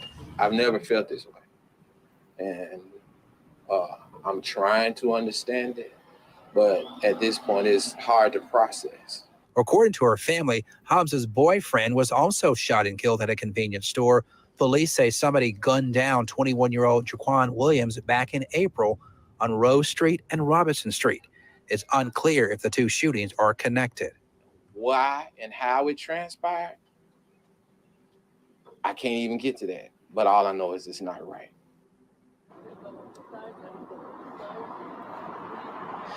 Now, we have reached out to Jackson Police to get information about how close they are to tracking down a suspect. One complicating factor could be that the surveillance video here at this convenience store was not working at the time of that shooting, so it apparently didn't capture what happened in the final moments of Kennedy Hobbs' life. Now, we should tell you that her family has a very strong connection to the Jackson public school system. Her mom is a middle school teacher. She has a relative who previously served on the city school board. Live in West Jackson, Ross Adams, 16 WAPT News.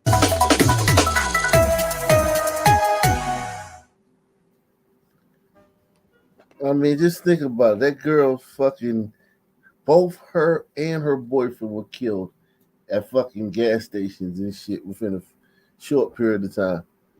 But they got caught lacking though. So, that's on them, right? Yeah, I mean, it's just fucking insane, man. Like how God dog, man. What a dangerous place.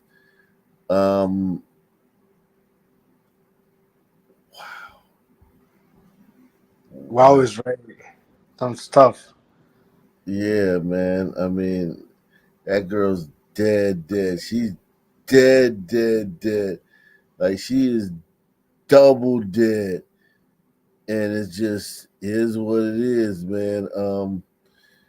What can you do about it, man? Jesus Christ, man. Some of these stories, and when you lose 150 people in a city that small, you feel it. Raven Coleman's mom says she graduated from Jim Hill High School last year, and she was planning to start taking online college courses. Police chief believes she was targeted. Investigators don't know why.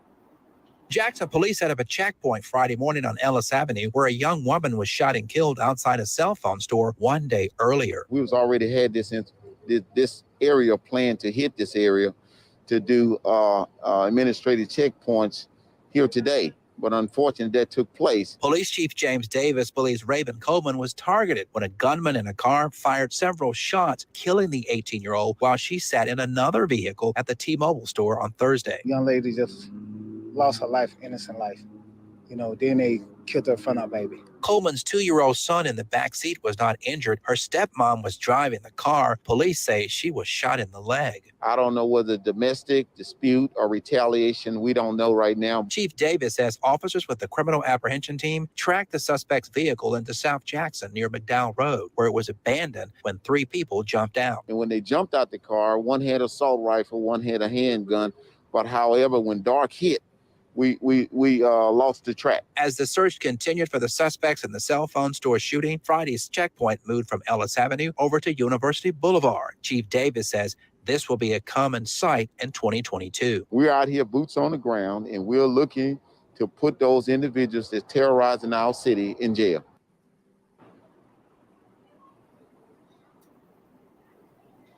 And as the search continues for the suspects in this deadly shooting, police are asking for your help. You can anonymously report information to Crime Stoppers. That number. Man, like they just whack girls over there like it's nothing. Maybe I'm saying this, but this sums up the stand: a big bowl of sad. Yeah, I mean, girls just get slammed in daylight in front of their 2-year-olds. Girls, like they just dudes. They go. There she go right there. Like they run over there and shoot her ass in broad daylight. Wait, did she die from the gunshot to her leg? Yeah, she's dead, man. It's a murder investigation. Yeah, there's a main vein that goes through your leg. The femoral artery. Well, that's how. Okay. If you hit the femoral, it'll retract back up in your thigh, and you can't stop the bleeding a lot of times. See that. How long does it take, Fish? Like I think like a minute. It takes like under 2 minutes, and you can be pretty much dead. Yeah, and that artery right there, that's terrifying, man. Yeah, like if you hit it, it'll literally retract up into your body, like up into your pelvic girdle, and you can't pinch it off, so you can't stop it. Right. That's why I love when some people say shoot them in the legs. Yeah, exactly. Why do they shoot him in the leg? Shit.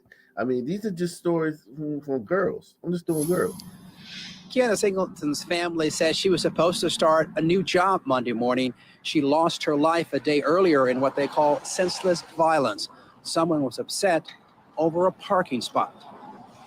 For something like this to happen to her it's just surprising. I just still can't wrap my mind around it. Family members believe a young Jackson woman's promising life was cut short after an argument over a parking space. Someone got so upset that they decided to take the life of someone who had a 2-year-old daughter who was just starting a new job today and who just recently moved into her own place. According to Cortez Singleton, the events that led to 25-year-old Kiana Singleton's death started in a parking lot near a North Jackson bar off County Line Road around 3 o'clock Sunday morning. Apparently there were 2 gentlemen and one was upset about the parking spaces or something to that nature. According to witnesses, somebody followed the car Singleton was riding in from the parking lot. Jackson police say the shooting happened on I-220. You see what I'm saying? Like, it's never over. That's what I was talking about last week. You may get into an argument with some sunmen somewhere, and you're like, and you leave, and they leave, and you think they're going their way. No, they're following you, and they're gonna pull up on you on the highway, pull up beside you, fire into your car, and speed off, and take the next exit, and be gone into the night. Not sure exactly where they were when it happened, but they were rear-ended. She stopped. She heard gunshots. She drove off. Singleton's cousin, who was driving the car, didn't realize she'd been shot until they got home. She assumed that she was actually sleeping, and it wasn't until she got here and she tried to reach over and wake her up that she realized that she was no longer here. And tonight, Jackson police are also searching for a gunman in a deadly shooting near Bailey Avenue. Plus, officers are close to identifying suspects who shot 2 teenagers, including a 14-year-old girl shot twice in the back, said to be in serious condition. Tonight, we're live at JPD headquarters. Ross Adams, 16 WAPT News.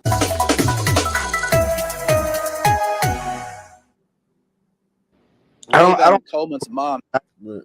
I don't like this Wakanda. I like the other Wakanda better. I mean, these are girls. This is what happens to girls in public. I mean, you a chicken puddle, you get to argue with a son, man. he gonna blow your shit apart in broad fucking daylight. Is it fair for me to say that like they were asking for it? Like they was like with that shit? Maybe not. I don't know. I mean, an argument over a parking space with some sons can happen, man. I mean, you got to understand, like, as a son person, having navigated that all my life, like, every argument don't end in murder. It just the specter of murder is looming over every argument, but they all don't end in murder. So she could have probably just thought, argue with these niggas and then go about her way. You know what I'm saying? But maybe her arguing took it there, like kind of like the one where she killed the glider, where she spit on her. You know what I'm trying to say? Yeah, allegedly, yeah. I mean, I don't think they should have killed her. Yeah, I don't think they should have killed these girls, but the sisters do be doing a lot, Chief. No, no. I know that. I definitely know that. No, without a doubt. But is your man really fun though? If he's not willing to kill you? Yeah, but these aren't their men. These are guys that they just happen to encounter. Yeah, but these are the types of dudes that sisters love to fuck with, though. Yeah, I mean, but what the pickings are slim. What if you're from Jackson, Mississippi, man? You got to move. Yeah, I mean, go find you a Mossy somewhere. just don't move to Chicago. Find you a Mossy, man. Go to Cotton Candy Coalition, Alphabet Alliance. Find you a Mossy. Oh man. Yeah, man. Give me another city, man. Let's move along, man. Let's see what else is going on out here, man. Damn, Jackson, man. Give me I do have some stories that I wanted to show, man. Some stories I wanted to do, man. Some fucking local news stories. Here we go. Let's do this, man. Some recent stories. Good evening. I'm Caroline Collins. Tonight, a Houston homeowner speaking out about being the victim of an attempted carjacking in the middle. Jesus Christ, man. You taking your fucking trash out. And here's the thing. Mossy, right? He should have had his gun on him, right? That'd have saved him, right, Mossy? Good evening. Mossy's at low ready when he takes his trash out. No. Ike, hear me out, Ike. Actually, When I take my trash out, I have my gun on me. And if I see tints, I'm blinking. But jokes aside, though, I do have my gun on me. But if you see Rob, you're running. No. If I see a glider, I'm gonna. Is you okay? Are you okay? What do you need, buddy? But if I see, dreads, then I'm gonna have to just, I don't know. Little dreads. If you see little dreads, man, you gotta act. Big long dreads, man, they ain't gonna do nothing. The little teeny dreads. Whew. But yeah, right here, man, a gun doesn't help you right here unless you're fucking quick draw McGraw. Gun does nothing for you right here. Situational awareness and a gun. Don't ever forget the situational awareness. Yeah. Oh, that's probably more important than the gun. That's more important than the gun. Good evening. I'm Caroline Collins. Tonight, a Houston homeowner speaking out about being the victim of an attempted carjacking in the middle of the day in a fashionable neighborhood. The terrifying 3-minute ordeal all caught on camera. Fox 26's Randy Wallace joining us live from the newsroom. Randy. Yeah, Caroline, the crime you're about to witness happened on January 25th at 2:50 in the afternoon. The Houston Police Department's robbery division released the video today in hopes of identifying the teenage robbers.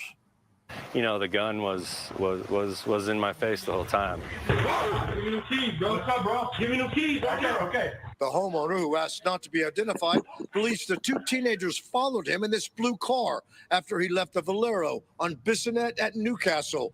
He lives about a mile away. Think about that. He didn't go to the fucking Tiffany, or he didn't go to K Jewelers or no shit. He went to the fucking gas station. They followed him home. Blue car after he left the Valero on Bissonnet at Newcastle. He lives about a mile away. His home bordered by Westview and Bel Air. Came up on me with a loaded 9mm gun with an extended clip, probably at least 40 bullets or so. So you know, they wanted the car. No, I'm not gonna hurt you, bro. Just the keys, bro. Man, take your pocket. The homeowner had put the keys to his high-end Jeep in a bag in the passenger seat. Oh shit, that can get you killed. Because these are kids, man. They're high, they're fucking stupid, and they're evil.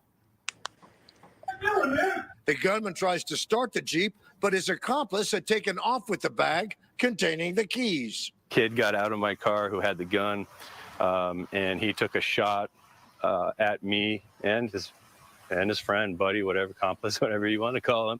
The suspect with the bag dropped it as he ran off. And I continued to chase him up to where I saw him get in the car out on Holcomb. Luckily, no one was hurt during the attempted carjacking that took an unlikely comedic turn. Usually when they say, give me your keys, somebody gives it to them right away and they're gone. It didn't happen that way, so they were bamboozled. They really didn't know what to do. Luckily, it was a bunch of errors, because I probably wouldn't be talking to you today. If it was 20 minutes later, you'd have 100 children that walk by here every day. And, you know, that's what I think that's what's most scary, is that, you know, people right now are just willing to do anything at any time. People are just willing to do anything. You know that. Some of the glider kids. Everybody's just running around carjacking people, right? Equally. Especially the Tiger kids. If you know who the teenagers are, call Crime Stoppers. 713-222-TIPS. Reporting live from the newsroom, Randy Wallace, Fox 26 News. But Nation, don't do what that guy did. Don't do what that guy did.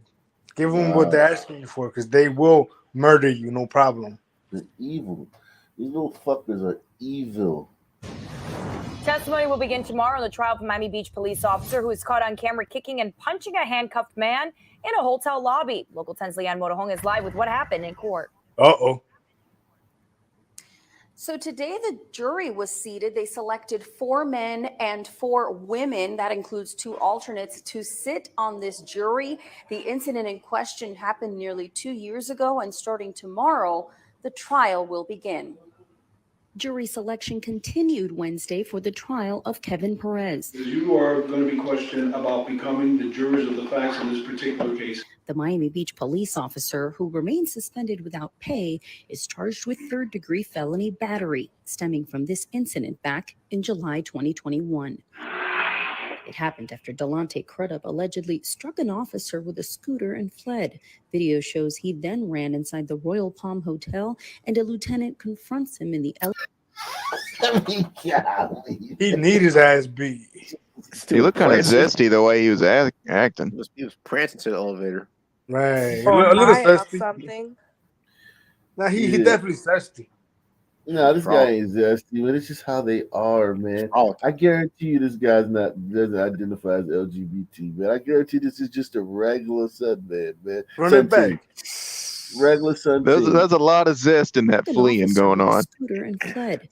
Video shows he then ran inside the Royal He's, oh my Palm God. Hotel and Okay, I feel you, Chief. You're right, Chief. I But give it to after you. Crudup is handcuffed, prosecutors say Officer Kevin Perez Look, kicks him and he slams him. understands.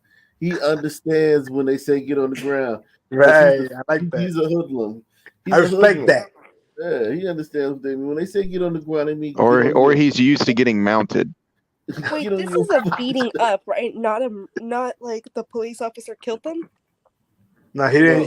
He didn't die because he complied. Basically, long story short. Wow. So it's just a lock up police officers for doing their job then, essentially, no matter what. Yep. Kicks him and slams his head. Then another officer kicks him again. Part of the arrest is recorded by this man, Khalid Vaughn, who was allegedly tackled by a third officer and punched by 2 others. Vaughn showed us his injuries after he got out of jail. Oh, right. Oh. And then this, The cops just said we're gonna murk everybody in the lobby just to be sure. Right. Show me where he hurt you. He's fucking lying through his teeth, man. He's a bitch. and now this guy would fucking, if you got this guy wrong, if you were a girl and you fucking argued with him over a parking space, he would follow you and fucking kill you on the highway and speed off into the night. And we're supposed to be worried about his and sleep like a baby. Yeah, that part. Yeah, definitely that part. That's the part that I think a lot of just can't understand. Like sleep. I mean, you just that good sleep. You know what I'm saying? You got like shit all in you, all that white shit in you. That drool. Yeah. Linen sleep. Yeah, sleep good. Sleep that just ate a pizza and it had some sex and shit. And smoked a blunt sleep. Right, but you described it well. See, you said once how you know how regular people like they had to like bite their tongue or like they had to just, but these guys don't. They just fucking act upon their frustration, and how that causes them to be more like carefree, more happy. You know. Yep. His injuries after he got out of jail. I've never been arrested in my life. The state attorney's office announced charges in September 2021. It's unspeakable. It is just inexcusable. And I'm not alone in that feeling. This is not indicative of who we are. It's not indicative of the work that we've done. Eventually, 5 officers would face criminal charges, including Perez. One of them took a plea deal. The other 3 will face trial for misdemeanor charges.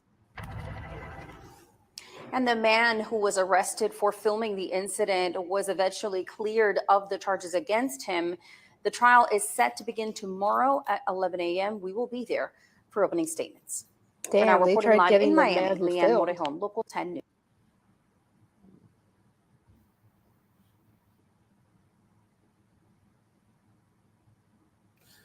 Yeah, so give me a city, man. Oh shit. There's a one right. We are getting our first look at the woman accused of shooting a 6-year-old boy while intervening in a fight between middle schoolers. Brittany said, Damn. Mission accomplished. Damn. That is a fucked we are up. getting our first look at the woman accused of shooting a 6-year-old boy while intervening in a fight between middle schoolers.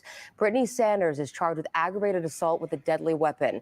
Precinct 4 deputy constables say a group of girls were fighting outside Sanders' home last night in a neighborhood along Cypresswood Green Drive near Cypresswood.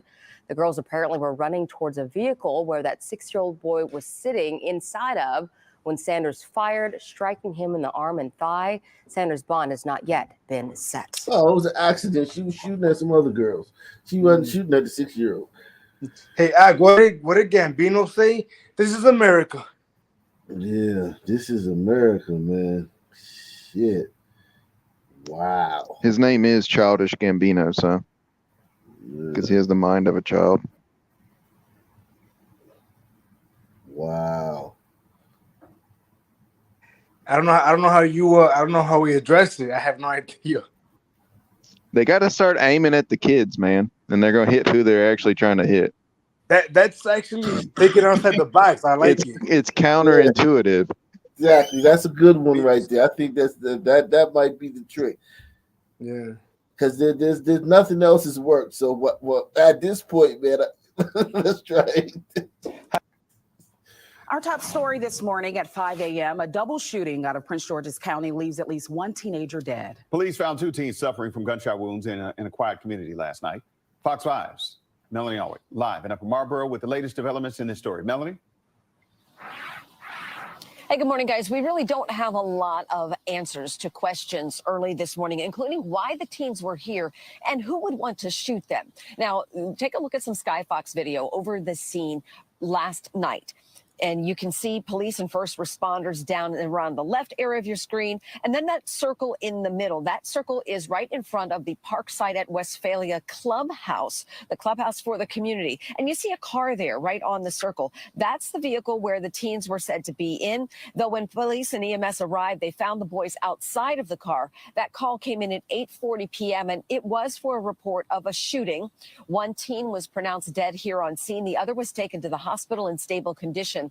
K-9 teams were also seen searching the wooded areas nearby, but there is no word on a lookout for a suspect at this point. And PG police also have not released the name of the deceased teen. We also don't know whether the shooting happened right here in front of the clubhouse at Parkside or whether the shooting happened somewhere else and the teens somehow managed to drive here before bailing themselves out of the car. So still a lot of things we're trying to tie up some loose ends on. And as soon as we can get in touch with Prince George's County Police and get more information for you, we'll let you know. All right, Melanie. All right. We are getting our. Give me another city, man. Let's see if we can see what's going on around the country, man, right quick. Oklahoma City. Oklahoma City. Oh, Is that God. your? What was that? Are you by Oklahoma? No, I'm in Los Angeles, but hell, I'm thinking about moving to Oklahoma. So That sounds tough. LA? yeah, very tough. Actually, I'm from you know that city Alhambra with the 2 shootings that happened at the ballroom? Mm-mm. I live right around the corner from one of the ballrooms. Who shot who? Wait, I'm what? asking, I don't know. Who shot who? I have no idea. Who did you shoot? That time. Was it on Burritos or something? No, it was the Asian guy. Oh, okay, right. Yeah. There's a goddamn tiger, man. You know. Right. Yeah, remember the yeah. Man. That's how you. Yeah. Yeah, no, the guy that went, the Brandon Tay, whatever his name is, the one that went to the White House during Biden's conference or his Sworn in? no, his union address or something. He the guy who took the gun away from the shooter was there. And I live right around the corner from that ballroom. Oh. So do you live in Tiger Town? Yeah. Okay. Sounds safe. For the most part. But ever since they brought in the Section 8 office, not even just like housing, just the Section 8 office, it's gotten a little hotter in Alhambra for sure. It's attracted unwanted visitors. Yeah. Even on my street, I'm starting to notice. Like the other day, I was walking to work, and I was I live right across the street from a park, and a sunman was coming around the corner, and I seen him with the Pusheisty mask on. I ended up walking across the street to the bathroom. I was like, oh hell, fuck with that. Did you get his phone number? No. How did he react to that? Did you catch that or no? Did you I don't smash? even think he noticed because he was like in his own like space. Well, I would say you did the right thing. Yeah. No, you didn't. Why are you going to date him or not? Ew, no. I didn't know what he looked like, and honestly, I don't usually go for some men. You don't usually go for some. Oh, you're racist, man. Somebody gender. Yeah, like whoa. Right. So how long have you been racist? Right. Well, yeah, why are you withholding the booty, Judy?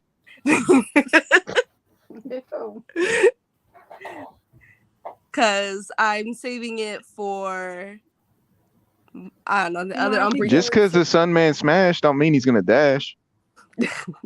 Right, man. We the most evolved fathers, man. Did you see that study? That study they put out was done by a bunch of white supremacists. that is my favorite study, believe it or not. Yeah, man. We're the most evolved fathers. Let me move along, man. Well, guys, simply put, they're not changing anything. Bricktown police say Bricktown is one of the safest places. Oh, Sheikah. You can be over the weekend, and isolated events like this shouldn't put them in a bad spotlight. Despite what happened, it's still one of the safest places to be in Oklahoma City. You'll remember last weekend, Oklahoma City police responded to the Pink Parrot for a fight that spilled out onto the sidewalk after stabbings took place inside. The suspect, 18 years old. We were aware that they were allowing individuals inside the club that were underage early in the evening because we made an arrest of some younger people that were trying to buy their way into the club. But their officers were prepared. We've been bringing in extra manpower. So when things like this do happen over weekends, when we have large crowds, we're prepared. Saying they have nearly 25 extra officers each Friday and Saturday night. So what does safety look like this weekend? There really is nothing for us to change because we always operate expecting the worst. The Bricktown Association saying they too think Bricktown is safe, and isolated incidents like this don't define the district as a whole. So if we have a bad actor, be it Pink Parrot or any other club or a bar that serves underage individuals, I think it is better for the community if those businesses are not allowed to continue to put the community at risk. We're going to continue to build relationships with the clubs in Bricktown. Okay, so Bricktown is safe, man. You guys, I don't know what you guys are talking about there in Oklahoma City. Bricktown is safe, according to these guys, man. Let's see what else is going on in Oklahoma City, man. Okay, here we go. Yeah, Abby, just whenever we hear the word workplace safety, a lot of times you think of having the proper gear or mechanical and technical safety tips. Now, today I talked with the Oklahoma Safety Council about how businesses can go beyond that to make sure their employees are protected and safe from instances like we saw happen here yesterday. It is one of those areas where people tend to struggle, and everything's safe enough until it isn't. 2 employees dead after a shooting at this Hobby Lobby warehouse. The 32-year-old gunman Dominique Thompson and his supervisor. Dominique Thompson? Give me a idea of Dominique Thompson, man. Tiger. Okay. Dominique Thompson. The first ever tiger named Dominique. Nah, for be sure. Italian, though. You can be Italian, man. Dominique, man, you can be Italian, man. You know Italian tiger named Dominique. That's who it is. Yeah, man. They're coming up with more and more American names for them too. Yeah, man. Dominique Wu, man. It is one of those areas where people tend to struggle, and everything's safe enough until it isn't. 2 employees dead after a shooting at this Hobby Lobby warehouse. The 32-year-old gunman Dominique Thompson and his supervisor, 69-year-old Douglas Smith. An encounter many workers nationwide think they're exempt from. I mean, there's so many things that can go into an event like that, and you just never know what somebody's going to do. But having a plan, being prepared, mitigating where you can, and then knowing what to do to try to de-escalate that is very important. The Oklahoma Safety Council, a member-based public service organization, says they work to educate businesses on mitigation and prevention, a discussion they believe is lacking in many workplaces. One of the best things you can do to prevent something like this is to have really good HR policies, to have training for your managers and supervisors and recognizing when an employee might be having an issue or struggling. From policies to relationships with law enforcement and security companies, they say outside help and mental health resources should be overwhelmingly encouraged. And having an employee assistance program can be very beneficial because that gives employees resources outside of the workplace to deal with any personal problems that they may be having in the workplace, which can sometimes trigger additional stress and lead to an event like this in the workplace. And while Oklahoma City police say the cause of the incident at this warehouse yesterday was a verbal dispute, the Oklahoma Safety Council says in verbal dispute, man. Dominique killed his boss over a verbal dispute, man. Very, very tiger. That's what I'm getting. Getting lots of tiger vibes off this. Hobby Lobby, man. They hid that one, man. I didn't know it was a situation at the Hobby Lobby, man. Oh, here we go. Tiger crime. Glider. Police say the suspect was caught on camera breaking into the victim's locker, stealing their keys, and breaking into their car right here in the parking lot. Apparently, this person had walked in, had snuck past the front desk. Police say after sneaking past the front desk at the Planet Fitness on Hefner in May, the crook headed into the locker room and broke into several lockers. At some point, taken keys from one of those lockers, got into a victim's vehicle in the parking lot, stolen some items out of that victim's vehicle, attempted to use credit cards stolen out of the vehicle. So far, police say all they have is these photos of the victim caught on surveillance. That's a glider, man. That's a glider, man. Hopefully they kill him upon arrest. Breaking into people's lockers, man, and stealing their shit, man.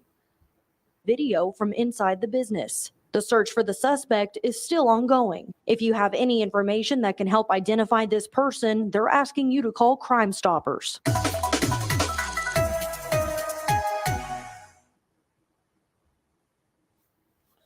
Yeah, man. Gliders do it too, man. You gliders out here. Shit, man. I don't know this fucking mayhem, man. Let's see. Let's do another city, man. Give me another city, man. Chad was saying Birmingham, Alabama a bunch. Oh, Lord.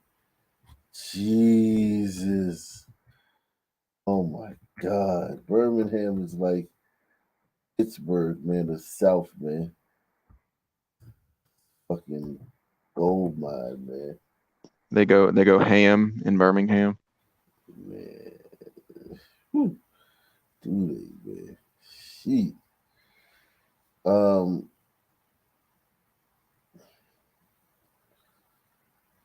Let's see. Let's go on to Birmingham. Man, you got a little something stuff going on down here, man.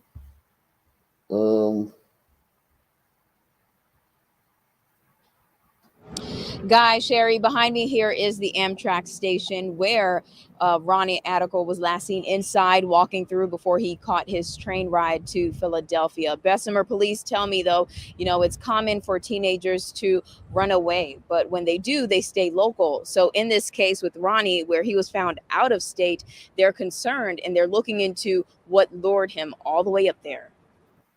Ronnie Atticle's mother, April, his father and godmother are happy to learn he's safe and alive. In these type of circumstances, it could have been so much worse. Bessemer police called April this afternoon to tell her Philadelphia police found him.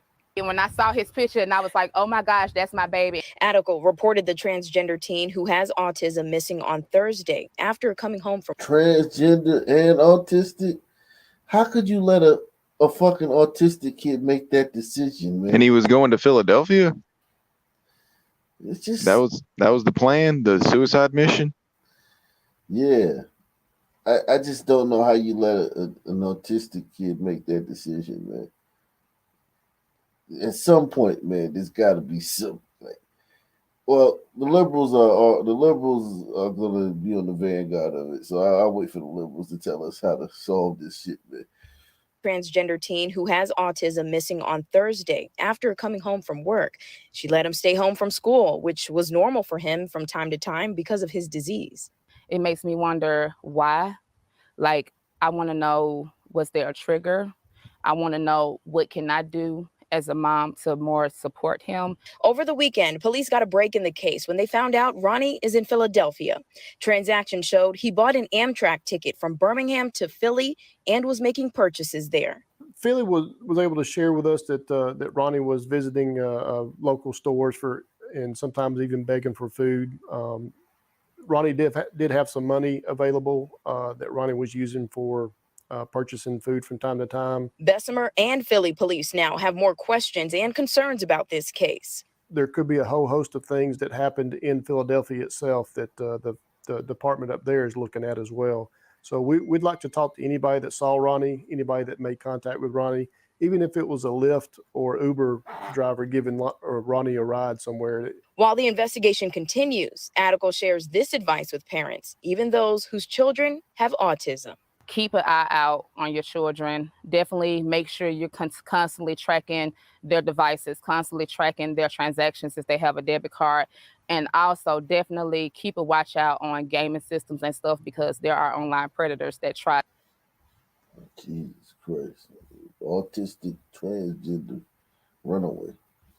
Fuck is going on? Is that the new script for Home Alone? They're remaking Home Alone with a black autistic tranny. Kevin! Bonquisha!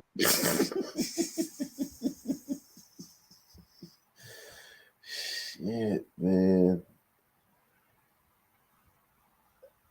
It's okay, here we go. Oh no, it's just a shooting. Just a shooting. Shooting. Oh, okay, here we go. Brittany and Ian. Right now, it's business as usual here at this Chuck E. Cheese's here behind me. They are operating on normal hours despite the shooting that happened yesterday. We now have the picture of. Damn, I was trying to click it. I was trying to stop it so I could ask you who shoots up Chuck E. Cheese's, man. I've never listen, man. I've heard this story hundreds of times, man, in my life. Even before I got on YouTube. I've never seen someone that's not a Subman shoot up a Chuck E. Cheese. Yeah, when some people when they get in Chuck E. Cheese, it just like amps their sunniness for some reason. The games, all the game brings out the child. It's too many lights and flashing things and things buzzing. They just gotta start swinging and shooting. Yeah, man, it's crazy. Something happens. There's something in that fucking pizza too, probably. Yeah, exactly, man. If something is fucking something. It's a conspiracy, I think. Yeah, because I mean, it's the darndest thing, man. We're the only people that do this. Operating on normal hours despite the shooting that happened yesterday. We now have the picture of the suspect the Shelby County Sheriff's Office has in custody. They have charged 23-year-old Jacquees Hunter Jr. of Center Point with assault and 2 counts of reckless endangerment. Deputies were called to the Chuck E. Cheese's around 4:50 Sunday afternoon for a shooting inside. The victim, who is now in stable condition, and Hunter were acquaintances attending the same family gathering, according to police. Now, Melissa Stathers was celebrating her 2 sons' birthdays, and she says things quickly turned chaotic and horrifying inside this Chuck E. Cheese on 280. All the people running out, trying to grab their kids. It was like, I mean, I'm surprised some kid didn't just get taken from another family or something. I mean, everybody was just taking off running. You would never thought that somebody would have brought a gun into Chuck E. Cheese, a kid's place. All the pizza is on her face.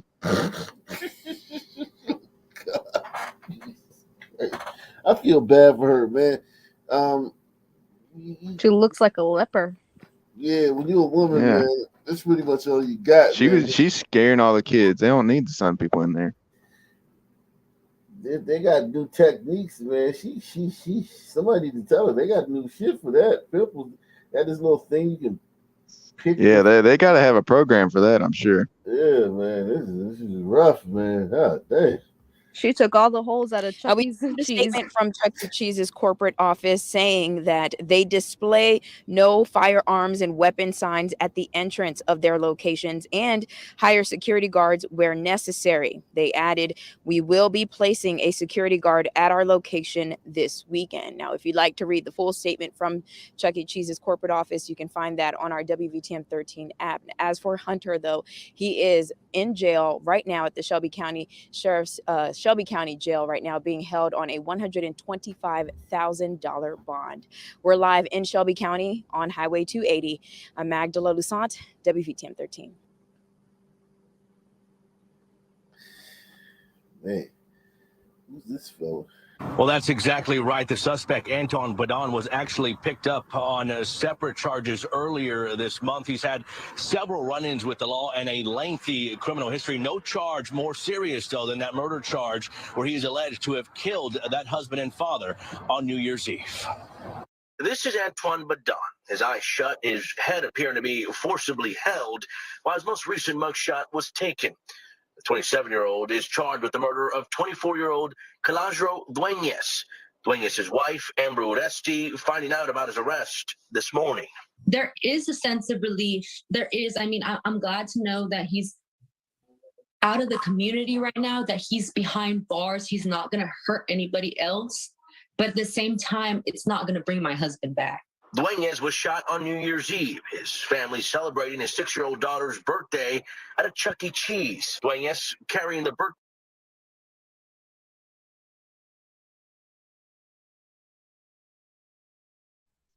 You muted, boss. I remember this one right here. I remember this one. On Brito, this was just a chance. There was nothing this Brito could have done about this, man. Chuck E. Cheese is a very dangerous place, man. Use the Scott Adams method when it comes to Chuck E. Cheese. Okay? The Scott Adams method. That's the only thing that can save you. Daughter's birthday at a Chuck E. Cheese. Dueñez carrying the birthday cake when police say he had some sort of verbal exchange with Badon. It happened so fast. Like, I don't even understand. I just, I told her, my husband's coming in. I turned around, I pointed at him. And like that instant that I turned around, he came running in and like, he just said, I got shot. Well, that's detailing. So what happened was he was crossing the street. The son man was in his car, and he's carrying a big cake, right? The Hombrito's carrying a big cake while he's crossing the street, and the son man's driving, and they had words, and within like 2 seconds, he shot the guy while he was holding the cake. It was that quick. It wasn't no kind of like big deal. It wasn't some shit that like Bill or NYC Glider Man would be talking about. Yeah. Oh yeah, dude. NYC Glider Man will give you like a 10-point fucking story on what the fuck happened before, during, and after. Yeah, man. Glider Man ain't been back, man. He mad at me, man. He mad because I put him on the poll, man. Y'all gotta stop getting in y'all feelings when I put y'all on the poll, man. But yeah, man. it was just like literally like the guy's holding this big cake across the street. The son man stops, and within 2 seconds, like there's a word exchange. I think it wasn't even a word. It was like he looked at him funny, like maybe like you gonna stop, buddy? Or, yeah, like is it my turn to go, or are you gonna cut me off? What is it? And the son man shot him. And then that son man saw that cake, and he said, "I never got a cake," and he had to go. My husband's coming. You say he had some sort of verbal exchange with Badon. It happened so fast. Like, I don't even understand. I just, I told her, my husband's coming in. I turned around, I pointed at him. And like that instant that I turned around, he came running in and like, he just said, I got shot. Well, that's detailing us what hurts the most is your 3-year-old and 6-year-olds will never get to know just the kind of man their father was. He was like my everything. He was my protector. He took care of me for so many years. And it's like my heart hurts. And as I mentioned earlier, Badon is facing 2 separate charges that he was picked up on one of those aggravated assault where he allegedly shot at 2 men, injuring one of them with that same weapon, according to police, that was used in Dueñez's case, and another charge for assault on a family member. We're live in downtown Bill Barajas, KPRC 2 News. Wow. Give me another city, man. Dude. Give me another city, man. Danger. When the East is in the house, oh my God. Danger. Jesus Christ. Scott Adams can write a book now, and he can call it the Scott Adams method. Yeah, definitely, man. Scott's already bent the knee, but still, man, it's what he said was right though. I don't know a lot about him, but from what I've heard from him, he's pretty stupid. Yeah, he's a fucking moron. He's talking about like fucking UFOs and shit now. He's a fucking moron. He's a fucking moron. Give me another city, man.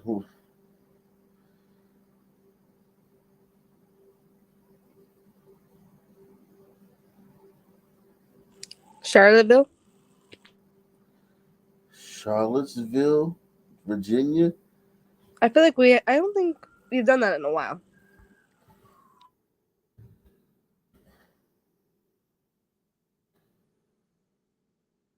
Virginia, man. Does it even go down like that in Charlottesville? It goes down like that in Virginia. Virginia's a very, very sunny place, man. Virginia's sunny. All of Virginia. Virginia's like a state. They don't really have like cities like big metropolises. They just got little fucking like We continue to follow the case of a former Portsmouth police officer formally indicted for his role in a deadly shooting nearly 5 years ago. Vincent McLean was arraigned this morning. He is accused in the death of Willie Marable from back in 2018. 10 on your side, investigative reporter Julie Millay is live with tonight's new information. Julie? Lena, the shooting happened nearly 5 years ago, but the Commonwealth's attorney says she wanted to make sure prosecutors had all the evidence necessary before indicting McLean. As you mentioned, he's accused in the death of Willie Marable back in May of 2018. That happened on Navajo Trail just off Portsmouth Boulevard. Police say that's when they got a call for a home invasion. They went to the home, and inside they found a man and woman. Police say both of them were armed and that they ordered the suspects to surrender. And when they didn't, officers then opened fire, killing Marable. The woman he was with was not hurt. She was taken into custody. The state police tell us they handed over the findings of their investigation to the Portsmouth Commonwealth's attorney back in 2019. It's my responsibility to look at that investigation. Oh God! So they're locking the cop up for 5 years ago for this shit. Is that what you heard, Fisherman? Yeah, I feel safer. Like, was this necessary? Like 5 years ago, because they walked in. Oh, what the fuck? Commonwealth's attorney says she wanted to make sure prosecutors had all the evidence necessary before indicting McLean. As you mentioned, he's accused in the death of Willie Marable back in May of 2018. That happened on Navajo Trail just off Portsmouth Boulevard. Police say that's when they got a call for a home invasion. They went to the home, and inside they found a man and woman. Police say both of them were armed and that they ordered the suspects to surrender. And when they didn't, officers then opened fire, killing Marable. The woman he was with was not hurt. She was taken into custody. The state police tell us they handed over the findings of their investigation to the Portsmouth Commonwealth's attorney back in 2019. It's my responsibility to look at that investigation and make a determination about whether I have everything that I need, because ultimately I have to face this community, I have to face families, and I have to face a potential accused.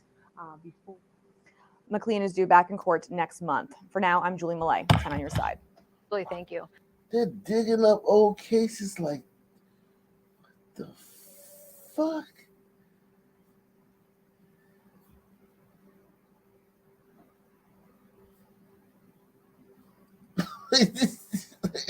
What the fuck? I mean, to be fair, there's not a whole lot going on right now to keep them busy. Jesus. New at 4, Portsmouth police say a man is behind bars charged in connection to a deadly shooting. 37-year-old Marcus Starks faces first-degree murder and gun charges. The charges are for the February 20th death of 41-year-old Albert Henderson Jr. Henderson died at the hospital after he was shot on LaSalle Avenue.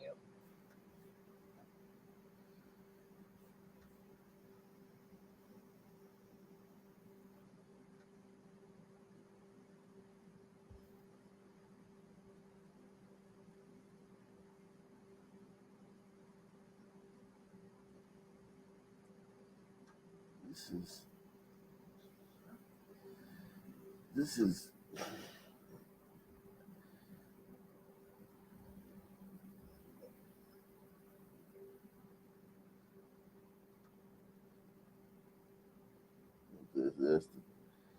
that's the officer right there.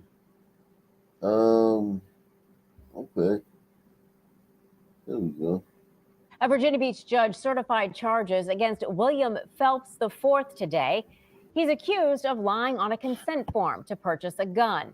which led to an even bigger charge against him. 10 on your side's Amy Avery explains how Virginia Beach investigators connected Phelps to cold case rapes in Norfolk. Amy?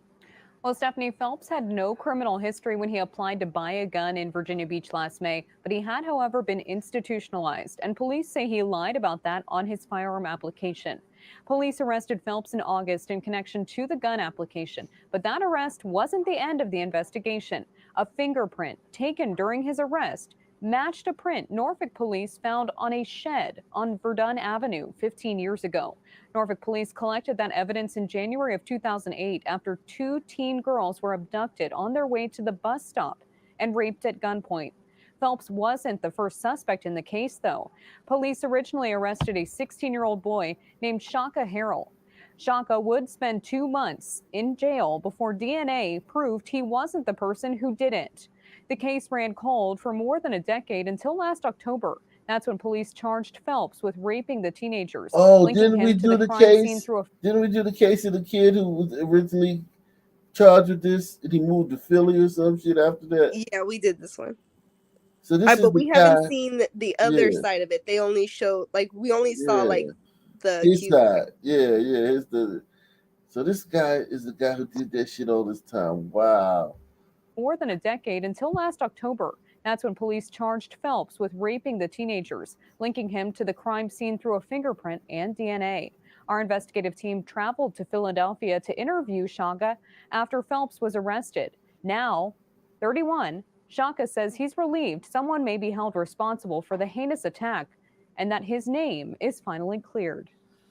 I don't know the guy. I don't want to know the guy.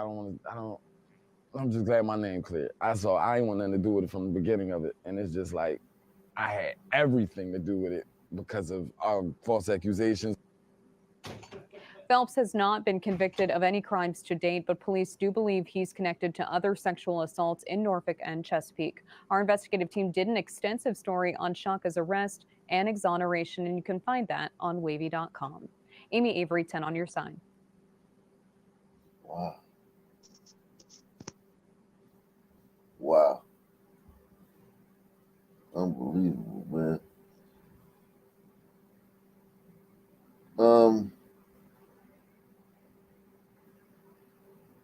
Not as bad as I thought. Yeah. Oh, there'll be a lot more stories. Well, they got all these throwback stories on this channel.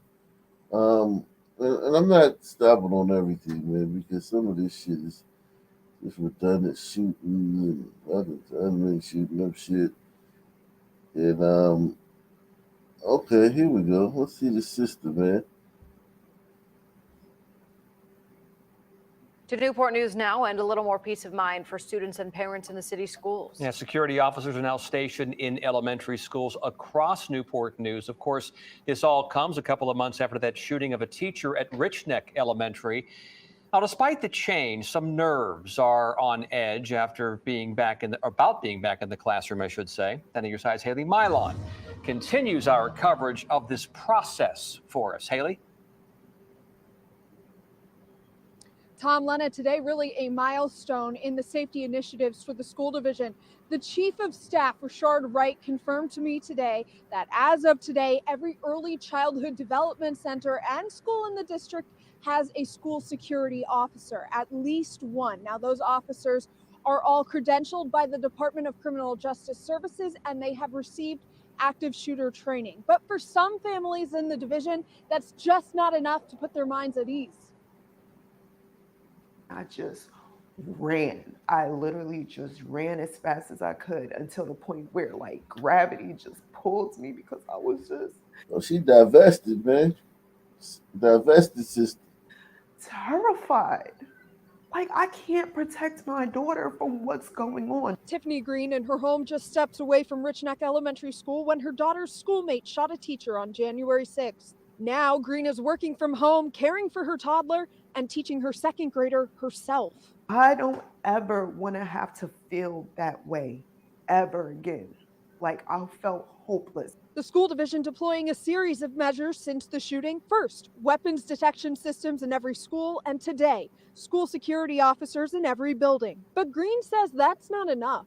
But with the security guards, Okay, like what are they gonna do? I would be safer if they brought an actual police officer on the ground. Last week, during his chief chat event, Police Chief Steve Drew saying the department doesn't have the staffing for school resource officers at all schools. The district's planning to have 2 unarmed security officers in each school by March 14th. It's recruiting retired police and military members, and during a hiring event last Saturday, made several job offers. But Green says priority number 1 is making her daughter feel safe, which for now means staying home. She was like, I'm anxious. Give me another city, man. I can already hear it, them saying, oh, we see they need police to control our kids. I can already see the downfall one. Exactly. And all it's going to take is one incident with one of those slightest officers. incident. It's going to be like some Sun Boon Sheikah, some She Boon is going to be acting up in the fucking, like, the officer's going to be like, give me your phone or some shit like that. She was like, no. He going to grab it. She going to grab it. They going to go to the ground. Somebody going to record it, and boom, get rid of all the officers in all the schools across the country. Just like that. That's all it takes. Sounds like a plan. Mayo Monkey in the building, man. Salute the Mayo, man. Taking time off from the Russian-Ukraine thing to drop $10 of his contract money. Yeah, man. He personally took that money from Zelensky, man. He pickpocketed Zelensky while they were in a secret meeting. Man. Yeah, he was taking it off the pallet, off the C-130 or whatever the fuck it was on. He slipped a 10 off of it. It just was fun. He just did it for fun. He didn't have to do it. He just did it because he could. Buffalo. Yeah, you asked for a city in the chat, said Maryland. So we know there's half a tard in the chat. It'd probably be Baltimore, man. Baltimore, man. Baltimore just, I mean, you just know it's. The chat is full of tards anyway. Oh, yeah. Yeah, they're not too bright. Oh, man. Yikes. Let's see.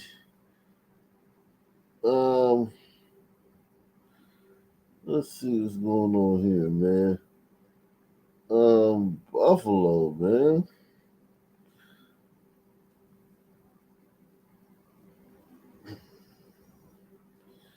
Wow, man.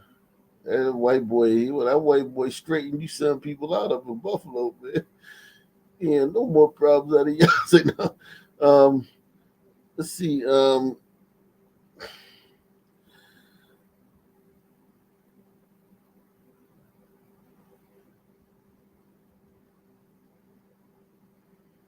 Wow.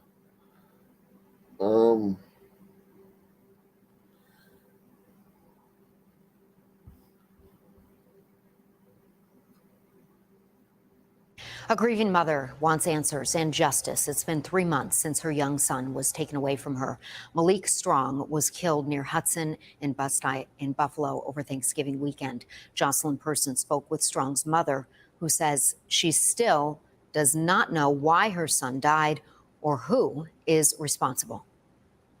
I'm outside of Hopeway Market between Busty and Hudson Avenue, where 19-year-old Malik Strong was shot and killed in broad daylight last November. Now, Malik's killer is still on the streets, and his mother tells me that she won't rest until this person is brought to justice. It's killing us every day. We don't have him, but if you give us something, enough to get some answers. A mother pleading for someone to come forward with information on who killed her son, 19-year-old Malik Strong. Malik was an aspiring designer and rapper whose life was cut too short. His mother, Sharon Strong, tells... Rapper. He's not even going to go on the list of rappers that got killed, man. They say 200 rappers got killed last year. It's probably more like 400. If you take the ones that just nobody fucking. You saying they're disrespecting his rap game by not including him on the kill list? Exactly, man. He belongs on the kill list, man.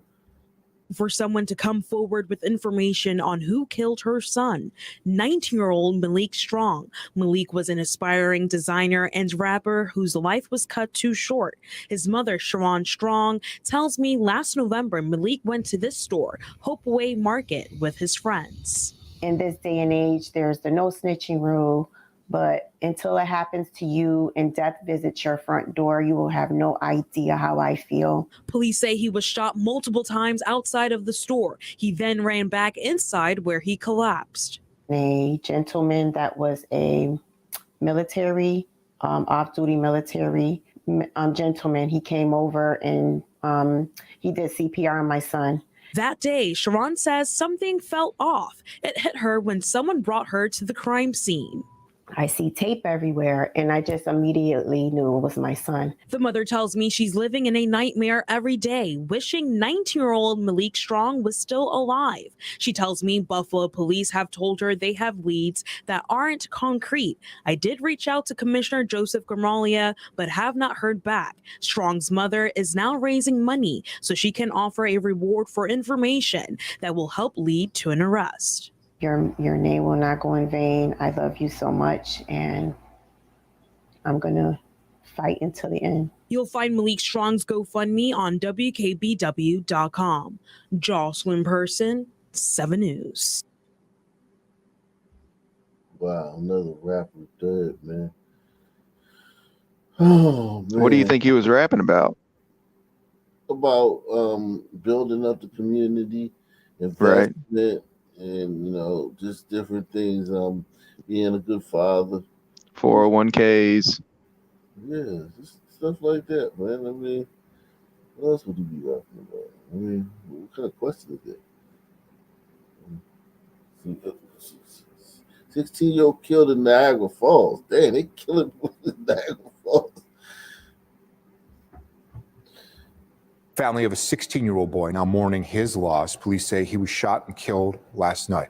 Kritzia Williams is in the Falls, where police are still searching for the killer. But this shooting, this is terrible. A topic Erica Smith tells me she isn't foreign to. She's What the lived in fuck is this that complex outfit? for 30 years. The bullet already came through my house before. I just dove just to protect myself. It was scary. On Monday night, Niagara Falls police were called to the Jordan Gardens complex on Highland Avenue. There, they found a 16-year-old boy who had been shot. And Smith tells me she saw it all. I was looking out my window. I heard the kids fighting. I seen them all over there. As soon as I heard the shot, I just ran out my window. Whoever was out there helping the boy was trying to resuscitate him.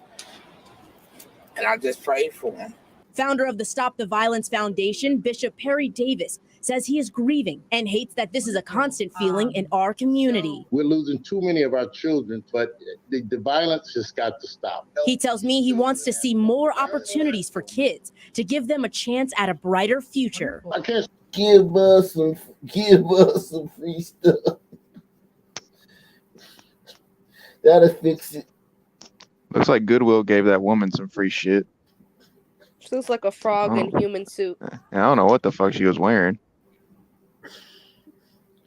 Gives us some free stuff. That's what y'all need, though, right? Yeah, man. That listen, man. We're gonna wear that one out, man. You gliders are just gonna have to say no one day, because we're gonna keep. Anytime y'all say, "Hey, man, why don't y'all start killing each other?" If I was a glider, it's like, fuck it. Every time you ask us, like, why y'all kill each other, we say, well, you gotta give us some free stuff. We need you to do whiteface and go on our behalf and tell the Sun people what they need to hear, not what they want to hear. Are you up for that? I can't, man. I can't do whiteface, man. That wouldn't be right, man. I'll give you permission. Oh, you give me permission? Okay. I give you permission. You can Dave Chappelle that shit. In that case, I might do it. But yeah, it's just bizarre, man. It's so fucking bizarre, man. Like, I mean, stop killing each other. Okay, give us some free stuff, and we'll stop killing each other.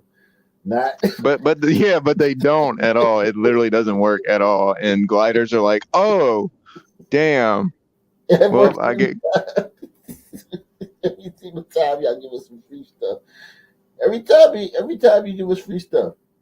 Every time it's like literally like, God, man, it's the biggest lick in the fucking world. Yeah, it's not even complex or like thoughtful. It's dumb and lazy as shit. And we're just like, all right, here's your fucking air conditioner. Fuck it. We just wait for y'all to ask us. Like, we just sit back, we kill each other, and then y'all say, hey, man, what'll it take for you guys to stop killing each other? If you give us some free stuff, and it's like, all right, y'all give us some free stuff, and it's like, yeah, we're gonna be 3D printing like Dodge Chargers to hand out to y'all. Me, she saw it all. I was looking out my window. I heard the kids fighting. I seen them all over there. As soon as I heard the shot, I just ran out my window. Whoever was out there helping the boy was trying to resuscitate him, and I just prayed for him. Founder of the Stop the Violence Foundation, Bishop Perry Davis, says he is grieving and hates that this is a constant feeling in our community. We're losing too many of our children, but the violence has got to stop. He tells me he wants to see more opportunities for kids to give them a chance at a brighter future. I can't stress enough that we need to be more proactive. I mean, we can't just wait till after something happened or a child dies. Niagara Falls School Superintendent Mark Laurie says the feeling right now is hopelessness and overwhelming grief. Sadness for the family, sadness for the other students. Principals and school faculty met Tuesday morning to talk about what's next for the school district. To make sure that we have appropriate resources like counselors available for staff or other students. So we want to be in a protective mode. As caution tape remains at the scene, police say there's still some investigating to be done. And if you know any information, you can call the number on your screen. In Niagara Falls, I'm Kritzia Williams, 7 News.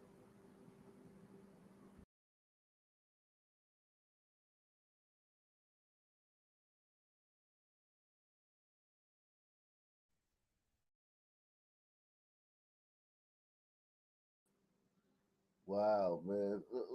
Let's do one more city, man, then let me get out of here, man. One more city, and let me out of here.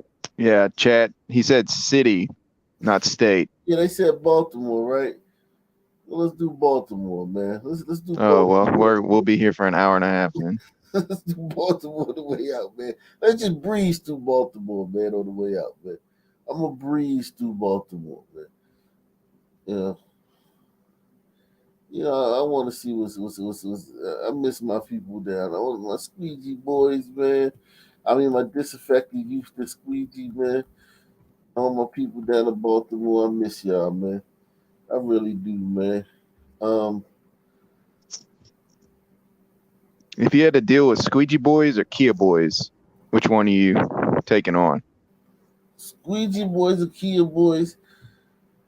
I'm gonna take the squeegee boys because Kia boys, they're trying to take your car. The squeegee boys are just trying to like stop your car and then like snatch your phone or snatch your wallet or something like that. But they don't want your car. Like, you need your vehicle, man. More than you need your wallet. Or So if you were mayor, you think you could tackle the squeegee boys faster than you could tackle the Kia boys?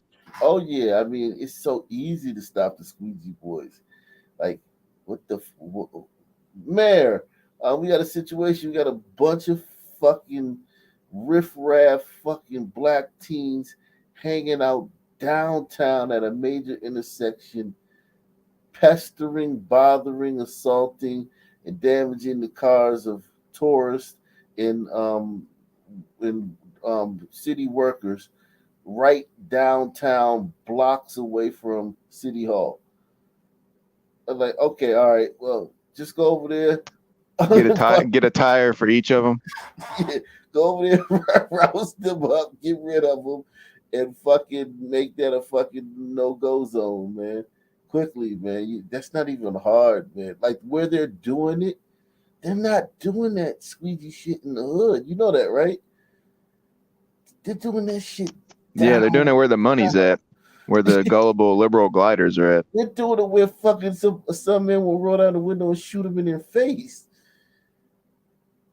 doing that shit downtown. Shit, man. Let's see. The chat is really pissed off that I called them a bunch of half-tards. Yeah, They don't took that like shit personal. Yeah, when I called them retarded one night, they got mad at me. I was like, damn, it was just a fucking term. Jesus Christ, man. But they don't We got like a bunch being of liberals in the chat too, I guess. they don't like being called retarded, man. I ain't gonna make that mistake again, man. Yeah, if you don't want to be called retarded, chat, don't act retarded. Yeah, let's get it started, man. Let's see what's going on here. We are following three big stories at 10:30. After Chicago Mayor Lori Lightfoot was voted out of office, some are looking at whether politicians' futures are tied to crimes in their cities, what that could mean in Baltimore City and beyond. President Joe Biden makes another visit to Baltimore. His comments at the start of a Democratic policy retreat at the Inner Harbor. Our coverage of gun violence disruption program ROCA continues as it expands into Baltimore County. And we begin there. ROCA is planning to help more young men in our region. Fox 45's Mackenzie Frost explains how the program is keeping track of their finances and shows taxpayers how their money is spent. I'm glad to see everybody energy this morning. A lot of laughs starting early, so hopefully that energy turned to a great week this week. Inside the ROCA HQ, the youth workers and participants are busy teaching and learning new ways of living, disrupting the cycle of violence, and healing past trauma. The four-year program has about 250 people involved right now, working with a budget of $5.1 million this year. The funding comes from a mix of sources. It's different based on what the funding source is. In the fall, ROCA got a federal grant to help expand their programming outside the city and boost their after-shooting responses, where ROCA workers after shooting responses. God, dog. go door to door looking to offer an off-ramp to some of the most high-risk young guys of getting involved in gun violence. Kurt Palermo, executive director for ROCA Baltimore, says transparency is key for the program's success, especially when it comes to funding. We have a commitment and a responsibility to this city, to this state, for any dollar that we're given to be able to show exactly what that dollar was used for. Can you do that? Yeah, I mean, that level of transparency is something that we pride ourselves on. ROCA, providing a cost breakdown, says that it's about $13,500 for each participant in the first 2 years. We're right here by the football field. And that includes the work crew portion of the efforts. It costs money, but it's an opportunity for them to work 4 days a week, and we know that they're safe when they're with us. Like when guys My first day, so. help clean up Pedersen. Yeah, that's a rough looking Now son, that's man. retarded. Yo, he probably literally 15 years old. That's the scariest part. This guy's. You think he's 15? I Well, was Arla- like 35, maybe. If he's either 15 or 38. Let's see. First day, so. Help clean up Pedersen Park. Their analysis shows the cost per person is cut in half for the years 3 and 4. So where are we going now? I'm gonna go see one of my guys. ROCA opening their doors to the press, allowing us to ride along, while youth workers check in with the participants. My friend, bro.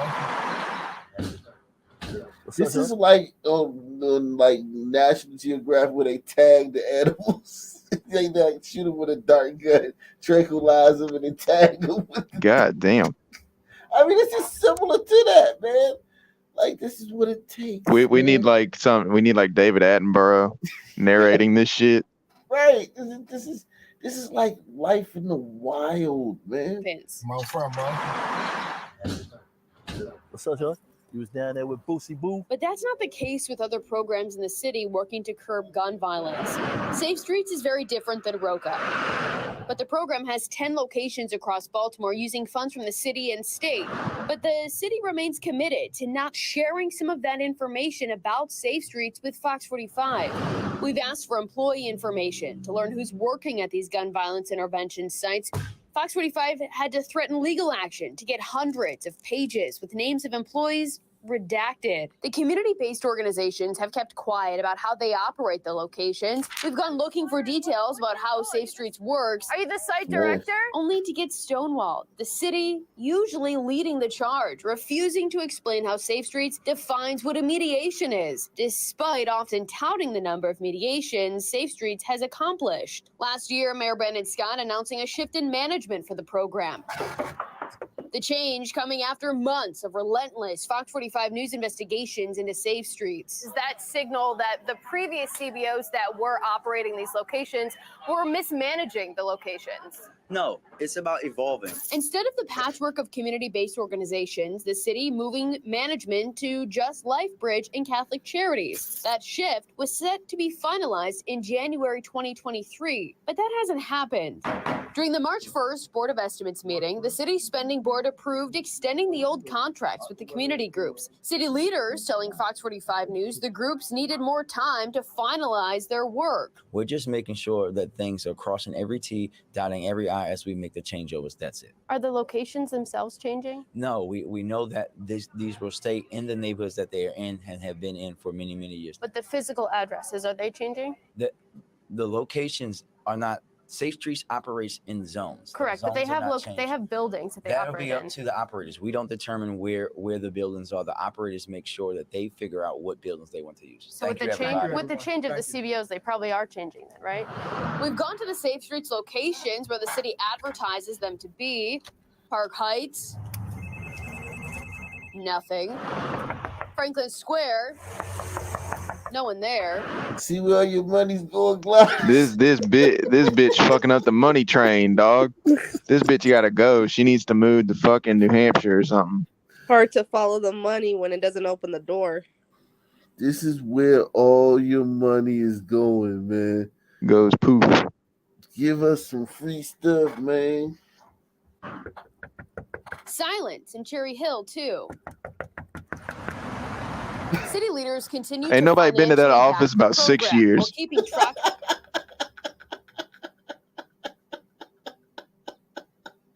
Yo, that looked like a used car dealership, man. She better pull up a tent. It's gonna be a while. Nobody's been to any offices in 6 years.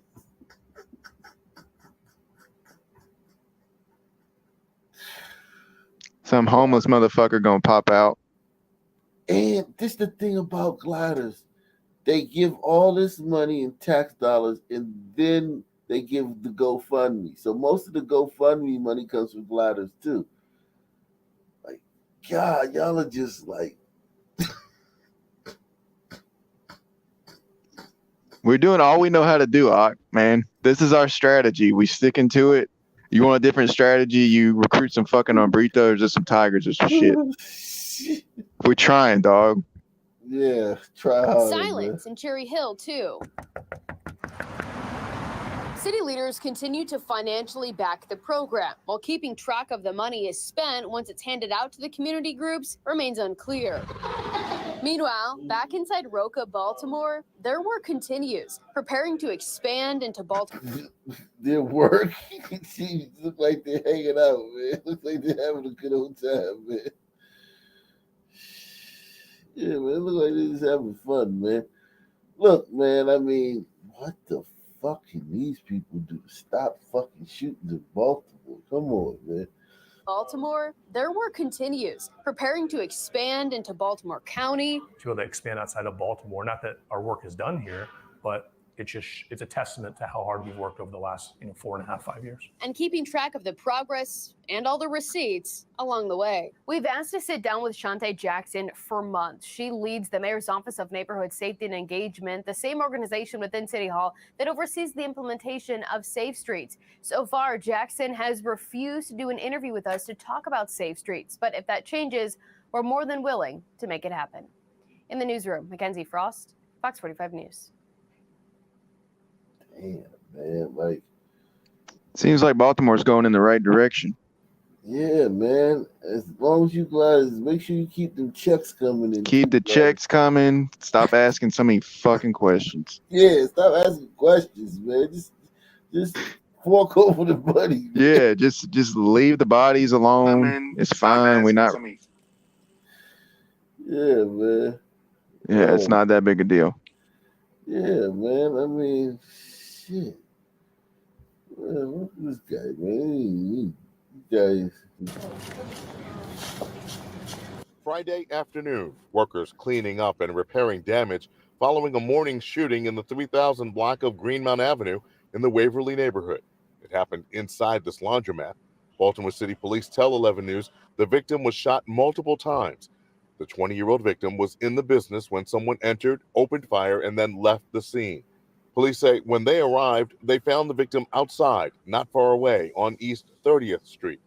Medics rushed him to an area hospital where he was immediately taken into surgery. Police say the victim is now out of surgery. They and Metro Crime Stoppers have released this picture of a person they say they're trying to identify in reference to the shooting. He's got his work uniform on.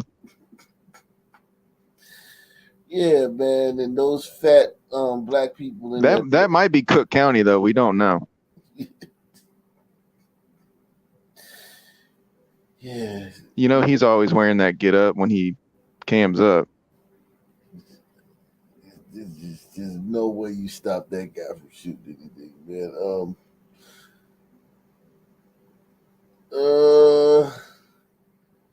Yeah, I saw this guy, this fucking mayor of fucking College Park being arrested. I don't like doing those stories about child porn because you could like there's so many. I don't want to be the child porn channel, man. It's infuriating. Yeah, exactly. And Was it a glider? Yeah, of course he was. Yeah, Always of course. glider. It's always a glider with his child porn. Yeah, we seem to trend towards that for some reason. Yeah, but I mean, those guys they just gave one dude like 38 years the other day for like having some shit on his computer.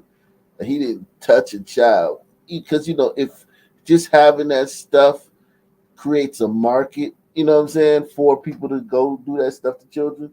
Yeah, but it's like he never touched the kid he never touched the kid. They didn't try, at least not charging him with that. in our glider system, he probably would have got less time if he touched the fucking kid. If only they prosecuted other crimes like that hard. Yeah. I don't know if you know this, Judy, but there's like a racial disparity there. So we gotta be careful. Oh yeah, all the hombritos be locked up. Yeah, the hombritos do that stuff too, but they don't have it on their computer. They actually go do it. Yeah, that's the other thing. It's a real head scratcher because police say it doesn't appear the victim and the suspect knew each other. And the incident didn't end at the house. It started in Davidsonville and ended in Edgewater. A quiet morning in Davidsonville took a turn around 11 o'clock Saturday at a home in the 3300 block of Riva Road. A homeowner was alerted to something happening in their driveway, came outside and saw a large SUV ramming into some unoccupied vehicles. Police say 42-year-old Hugh Christopher Haythorne grabbed an AR-15 and fired 7 rounds at the driver, 3 of them into the windshield. The 71-year-old driver, Marlene Terwilliger, took off and slammed into another car a short distance away near the intersection of Solomon's Island Road and Colony Crossing. When she fled, she hit another motor vehicle that was in transit, and the person inside that vehicle was injured in that accident.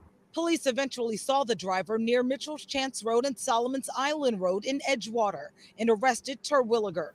Right now, it's not clear what sparked the dangerous encounter. There's an old lady random in the cars, man.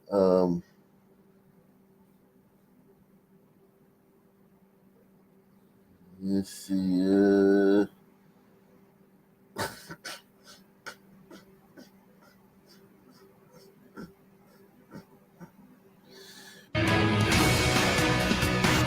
A local race car driver is blazing the way as one of the only minorities out on the track. News reporter Kim Dacey shares his story. If you're not scared, you're not going fast enough. It's a mantra David If you didn't steal it, it's not fun. I got it. Here, Drew, come help me with this. At 19, he's making a name for himself in the racing world. Well, the brakes are a bit noisy. It's a passion that started early, growing up in Laurel, Maryland, reading his dad's Car and Driver magazines. Plus, my dad in an M5 at the time, and Man, this is a Mossy, man. This guy's right here, man. He's interested in other things, man, that most Sun men aren't interested in, man. You got us This the next Bubba Wallace right here. Yeah. Yeah, man. This guy's interested in some different shit, man. Salute to him, man. constantly bucked him. I wanted to go out for that thing so bad, and every time we went out, we just had so much fun in it. David's dad bought him his first ATV at the age of 6, and after years of riding those, he moved to competitive go-kart racing before jumping to Formula cars with the Lucas Oil School of Racing. Instructors there told his parents he's a natural. They endorsed him for his license after the beginner's course, which was something they didn't normally do. David moved through an F4 racing series, winning some medals along the way, and now drives a Formula Regionals car with the dream of someday racing Indy cars. When he's on the straight, and I think that's what it's called, a straight, and he sees the curve coming out, what he needs to do is brake as late as he can, lean back like he's driving a Cadillac, okay, floor it. As a mom, what I see is that the dream can take him a lot of different places. And the thing that I really hope and pray happens with him is that he's able to be an example for not only young people, but for adults. Because minorities in the sport are still rare. Sonia says there are only a couple of other Black drivers in David's series. It is. Yeah, but why should there be more Black drivers if more Black people don't want to do this shit? Like, why they force it? Why they always gotta force? No, there's a lot of Blacks that want to do this, but they can't because they're not allowed, and that's why they steal the shit and then just do it in the street. That's where the discrepancy's at. Yeah, man. Some men want to play basketball. Some man wants to play basketball, man, and football, man. We ain't doing this shit. And shooting toddlers. Yeah, man. Someone else's yard. You know, one thing they could do, the Kia boys, right? They could take the Kia boys and, like, if they get arrested after the 10th time they get arrested, instead of just letting them go, you just fucking divert them to this, man. Make this a diversion program. Yeah. They would just drive off the track, though, and steal the shit. Can you imagine a Kia boy in a race car going down Main Street? Oh, God. I guess it's for those of us who aren't scumbags. Well, yeah, but, you know, the Kia boys are all scumbags. No, I said those of us. I mean, I'm talking about just some men. A couple of other Black drivers in David's series. It is my hopes that it will begin to grow more diversity, not just with people of color, but with females as well. At that point, it's bigger than racing. It's bigger than me. You know, at that point, it's kind of. Why can't he just do it? Like, his path, like, they act like this shit is a piece of cake. This kid's been racing since he was fucking in short pants and shit. Like, they act like they can just go down to the goddamn fucking local high school and be like, hey, son, man, you want to race in the Indy 500? You want to race in the Daytona 500? Come on, man. Like, no, man. This kid's been racing all his fucking life, man. This shit ain't easy. And it's expensive as fuck. Yeah, and his dad is fucking, thank God his dad's pouring money into this shit. Not just with people of color, but with females as well. At that point, it's bigger than racing. It's bigger than me. You know, at that point, it's kind of a statement more to younger kids that are like me, where it's like, hey, you know, I did it. Now you can do it as well. Just make sure you guys no nooses, no fucking what they call this shit, hang thing. When they pull the Hangman's noose. Yeah, no. The fucking garage door pull. Yeah, no garage door pulls, man, around this guy, man. Or you gonna have to let him win the next race, man. If I was a Sun person, I would just get exhausted with this whole narrative of like I gotta be some fucking trailblazer and talk about like society at large every time I do anything.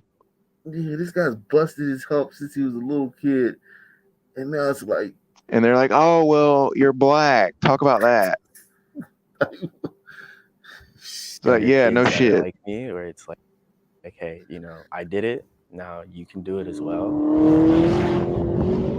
For now, David Burkath is doing it his own way, blazing tracks instead of trails, showing others what is possible. Racing is a very cutthroat sport, and it's a very exciting sport. So you kind of always got to be on top of your game. And hitting the brakes isn't an option. Kim Dacey, WBAL TV. all right, guys. On that note, I'm out, man. Peace out, man. Have a good night. All right. Good night. Peace out.